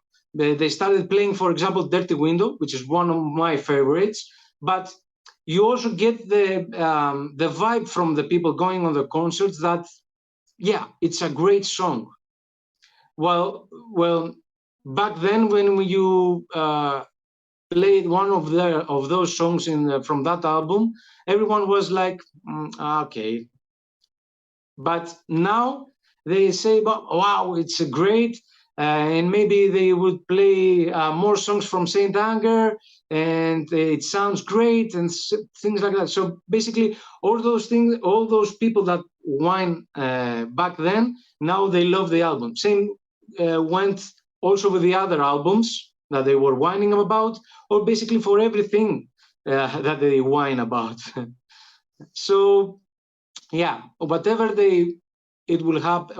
happens, people will gradually find something to whine about. So my message basically it's that I love Metallica. I love the way they think, the way they act in their personal lives, but also as a band. They have showed us that also through also the documentary of Some Kind of Monster. And I love them even more for that, because they show to the people that they are humans like we all are, and they face things like we all do.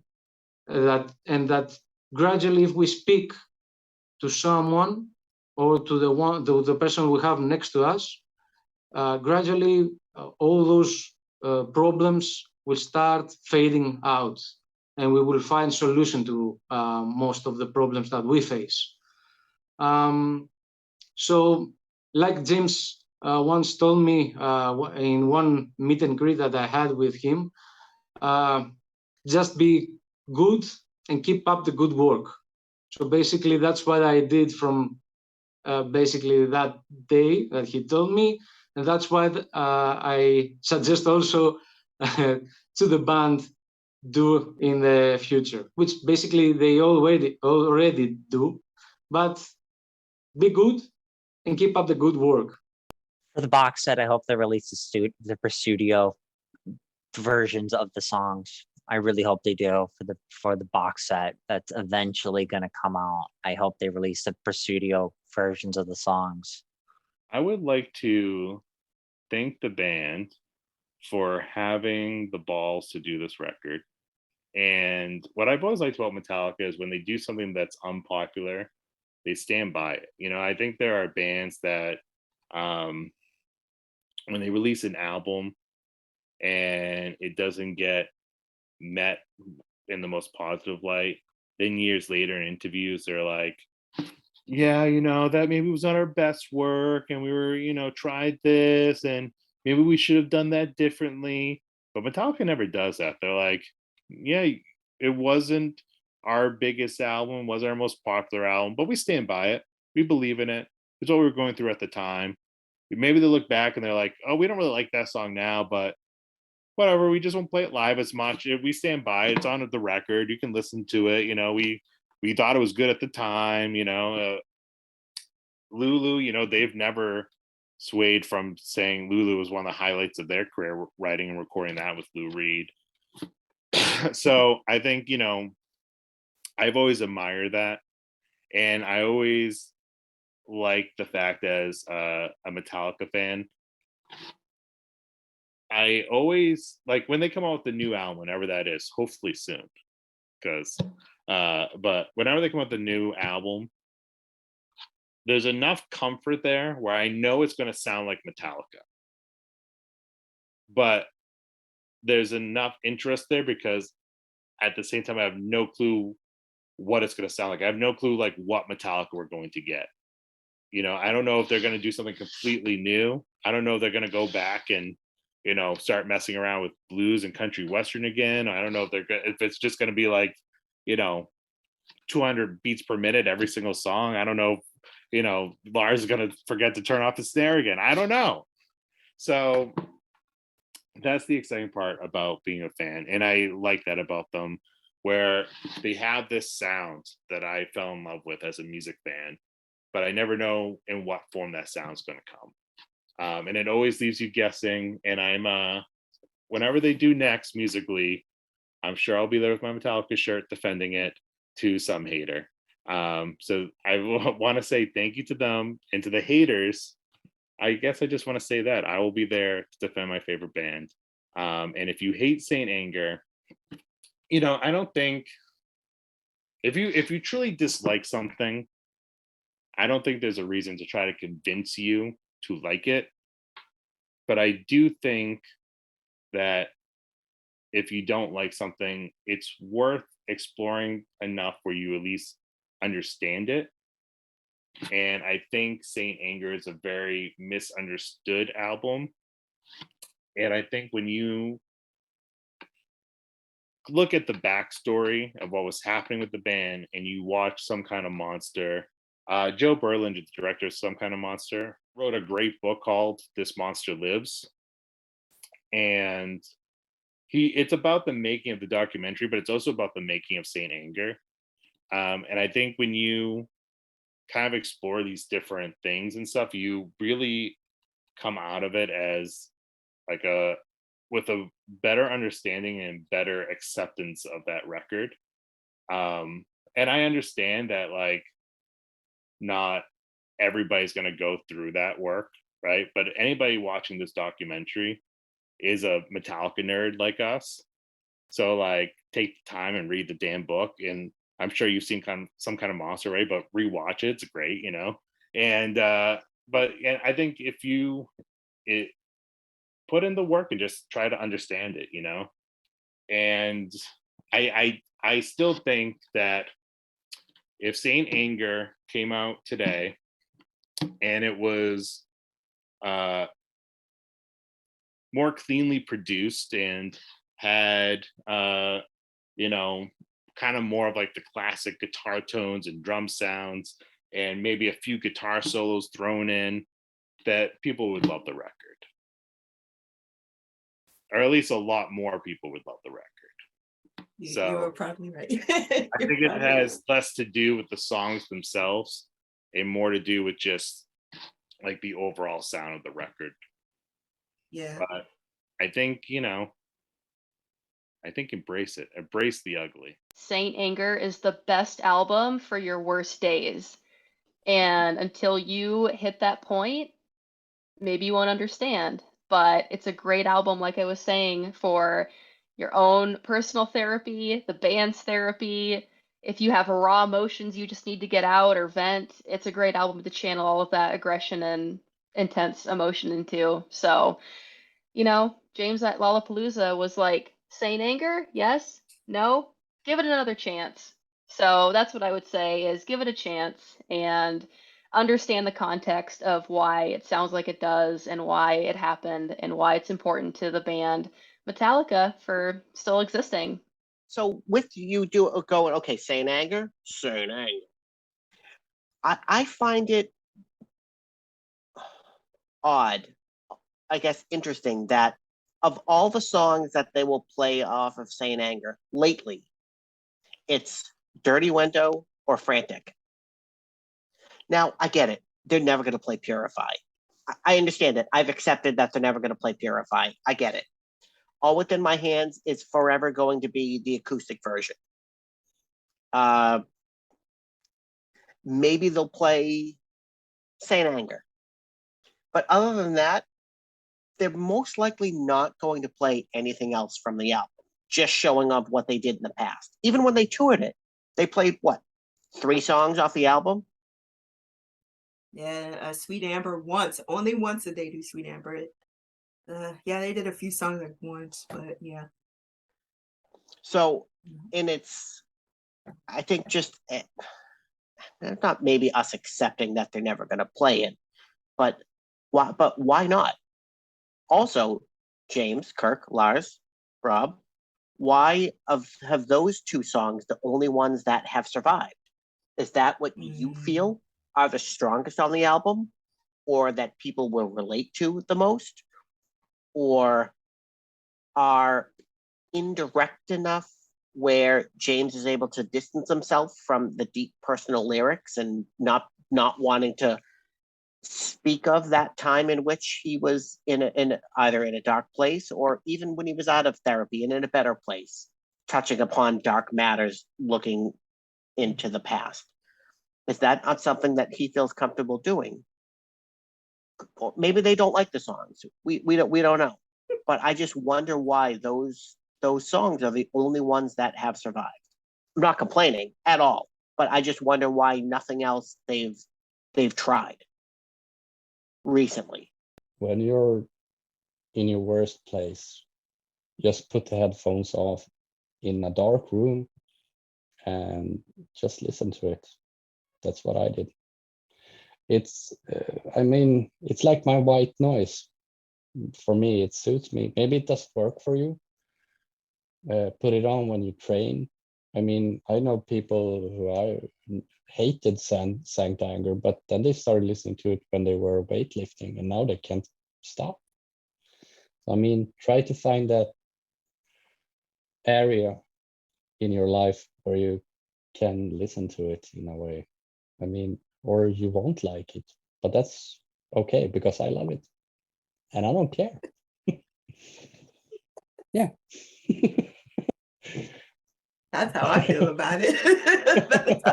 Like, you don't like it, but I love it for the both of us. That's how I feel. Yeah. Yeah. And I consider Lars to actually be the Saint Anger of drummers. As people hate on him for whatever reason. Yeah, but if you ask, yeah, I know. But if you ask, like, he's just hated in a small portion of the metal community. I've read the interviews with people who love Lars. I don't know. Maybe he's simple, but the stuff with Metallica is that their music connects. What's funny is folks that cast out albums that say, I don't listen to that. They haven't even heard it. They may have heard it once and then they haven't gone back to it. So I would tell those folks, because I'm sure most of y'all have not heard it since the last time you said you didn't want to listen to it. So you need to give it another listen. And I do recommend watching a documentary as well. That actually did provide a lot of context for me. But I think you got to listen to it again and hear what James is talking about. Hear what these lyrics are really talking about. It really deals with all of these complex emotions that they had to face. There was a lot of grief that they never really answered. And I feel like Saint Anger gave them that opportunity because, again, this is coming from somebody who doesn't know a lot about Metallica. But, they had this, the first bass player, and his name is escaping me. I know that there's Jason, but the first one. Cliff, yes, Cliff. So Cliff being the first one, and then, Jason was in there, then he left. So they had all of these changes. And, Metallica is huge, is this huge band with obviously clear understanding that their music is having an impact. And I feel like this album was the time they were able to deal with these emotions in a angry, because again, this album, it sounds like you're hearing those like bubbles. You're hearing the fire, you're seeing the volcano. It's angry, but it's peaceful at the same time. It's not, it's not like pretentious. It actually feels it feels like, people say don't get angry. It's like, no, you should get angry. There's a way to express it. And I feel like this album expresses that, and it expresses it in a way that is honest. And so I would tell folks to listen to it again, and don't be bothered by the snare. Just listen. If you need to play it, my best way actually, when I first heard it was in my car, busted up loud. And I was there, was like, yeah, I'm just like, and it just say in your face. It's like, this is an album that's gonna twist your face. So if you want your face to be twisted, if you don't even think it's possible, I feel like Saint Anger will answer that. To people who are not fans of Saint Anger, I respect that. It's definitely not an album that's for everyone. And to me, that's actually part of what makes it powerful. So thank you for that in that sense. But like if you do revisit it, I just hope it's with an open mind and an open heart and like a willingness to kind of let go of those preconceptions and just listen to the album with open ears for what it is, really. My piece was an attempt to add context to that. In my opinion, like to add context to what the album is, which is, you know, through the history of metal, blues, dissonance, Metallica's personal lives, all of that.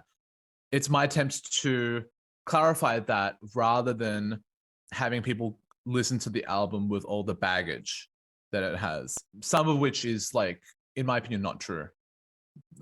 Just the cliches about like, oh, it has no guitar solos, oh, it's new metal, blah blah blah. Whether that's true or not, you know, there are reasons for all of that. But like, you don't have to go into it holding all this negative baggage, is what I'm saying. If you're gonna dislike it, then dislike it, you know, authentically. You know, or like, you know, listen to it once and be like, yeah, I don't need this in my life, but okay, cool. That's what a lot of people have done with Lulu. And sure, to the band, I don't know, thank you. Just yeah, that's all I guess. I feel like they've said what they needed to say, and maybe I have too. But I think that Saint Anger is very brave. It's like, in some ways, it is an experiment, but it's not like they sat down and went, "We're gonna make an experimental record that sounds really different to our past work." It's not like that. To me, it's just like they followed their intuition, which had led them to some strange places. The band followed their intuition and created this very strange expression from the darkest part of their soul. And they committed to it, I think. Aesthetically, lyrically, philosophically, they're committed to it. Maybe not like, you know, on the tour as much because the songs weren't being received as well as the old stuff, but we sort of talked about that. You know, they're not like super fist pumping songs, but I think it's very brave, and I love all the ways in which the band has reclaimed the album since S&M2 acoustic versions, just like talking about it. Even like the anniversary post that they did earlier this year was kind of funny. It was kind of like, Saint Anger turns 19 today. Ha ha ha ha. Do you have a favorite song from this album? And like that was an opportunity for me to repost my article in the replies. It's like, hey, you know, read this if you want. You know? I would love to hear Saint Anger reinterpreted. There's one good cover by a metal band that I like, which is by the band Gershak. I've heard that one. Yes. Yeah, I think that one's awesome. They really engage with the song, in my opinion. But I would love to hear Saint Anger reinterpreted by like women, queer artists, like artists who aren't metal musicians necessarily even. I think there's a lot of potential in that. Just cut to the core of the song and do whatever the hell you want with it, because Saint Anger is for the people. Now, with the new influx of fans, especially around my age now, which is great, I think more people need to be introduced to Metallica on my spectrum of age, because we have to keep the music alive. But I do think there is a strong possibility that Saint Anger could be one of those albums that in the very near future, or even just the far future, that people are really going to look back on it and say, wow, they were ahead of their time and they did something that they were trying to do. And we didn't get it at the time, but we get it now, or we're starting to understand it. And I think it will be appreciated. I think it will be put in the rankings as something groundbreaking and emotionally able to attach to people because of how it was put together and how it was composed. It's one of those things that has to grow on people. And I truly believe it could be one of those albums that they look back on and they say, man, this was a masterpiece. Why didn't we get that? I mean, if you like Metallica, you like Metallica. If you don't like Metallica, you don't like Metallica. If you like Saint Anger, you like Saint Anger. If you don't like Saint Anger, you don't like Saint Anger. But at least listen to it once if you haven't already. Or listen to it in full if you haven't already. Because it's an experience, whether you like it or not, that everyone in who has listened to Metallica and who wants to know Metallica should do at least once. And to the band, you're great the way you are. All of you. I'm still kind of I'm still speechless about it, but just really thanks.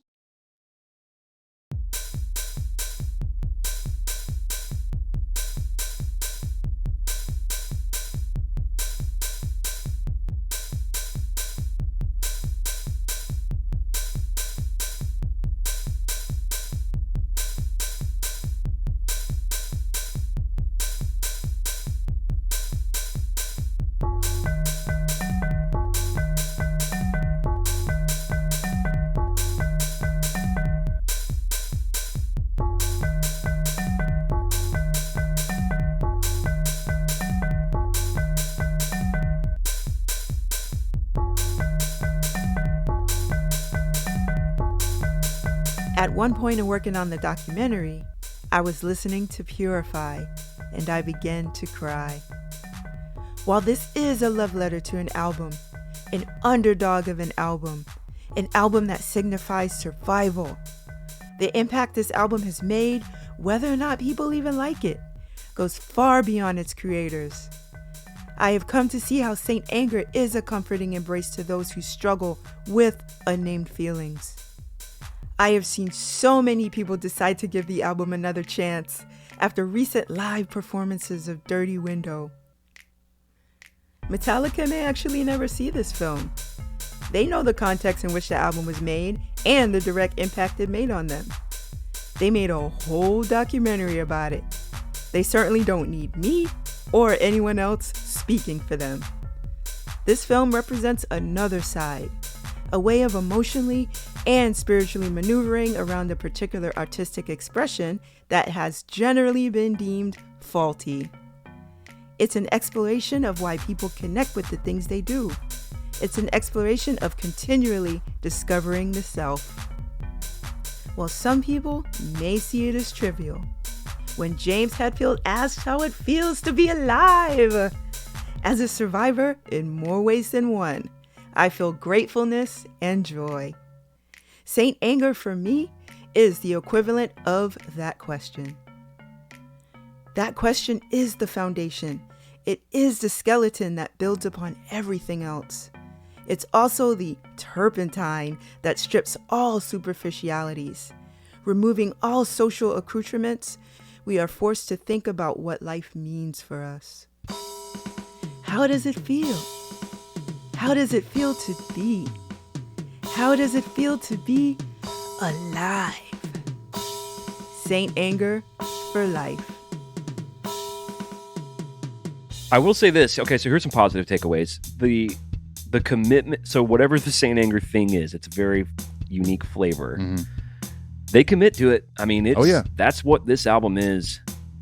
How many songs? 11. Start to finish, man. It's 11 songs of that thing. Yeah.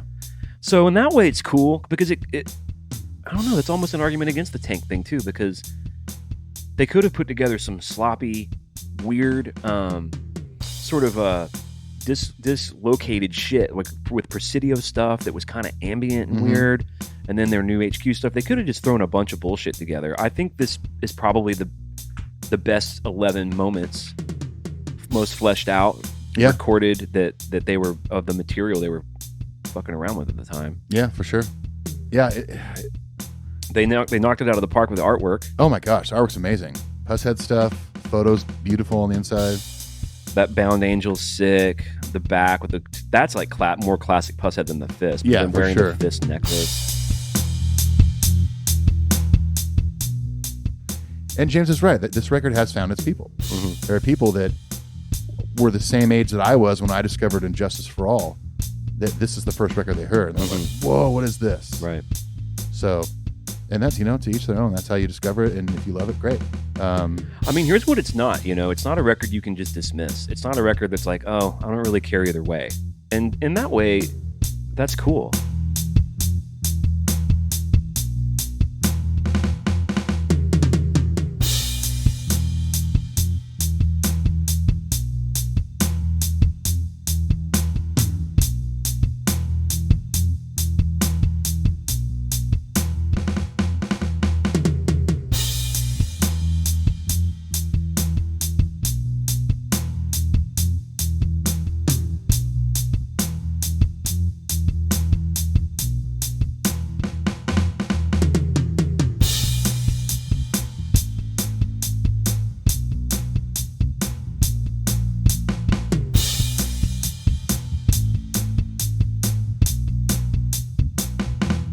I want to have a room that's a Saint Anger room, and on the front door it just says, "This Saint Anger disrespect will not be allowed in this house." So that's I just want. Hell yeah.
It's a great album. It really is, and it does not get the respect that it deserves. Respect Saint Anger. Respect Saint Anger. Respect Saint Anger. That's the tagline at the end. That's it. Everything now is fluff.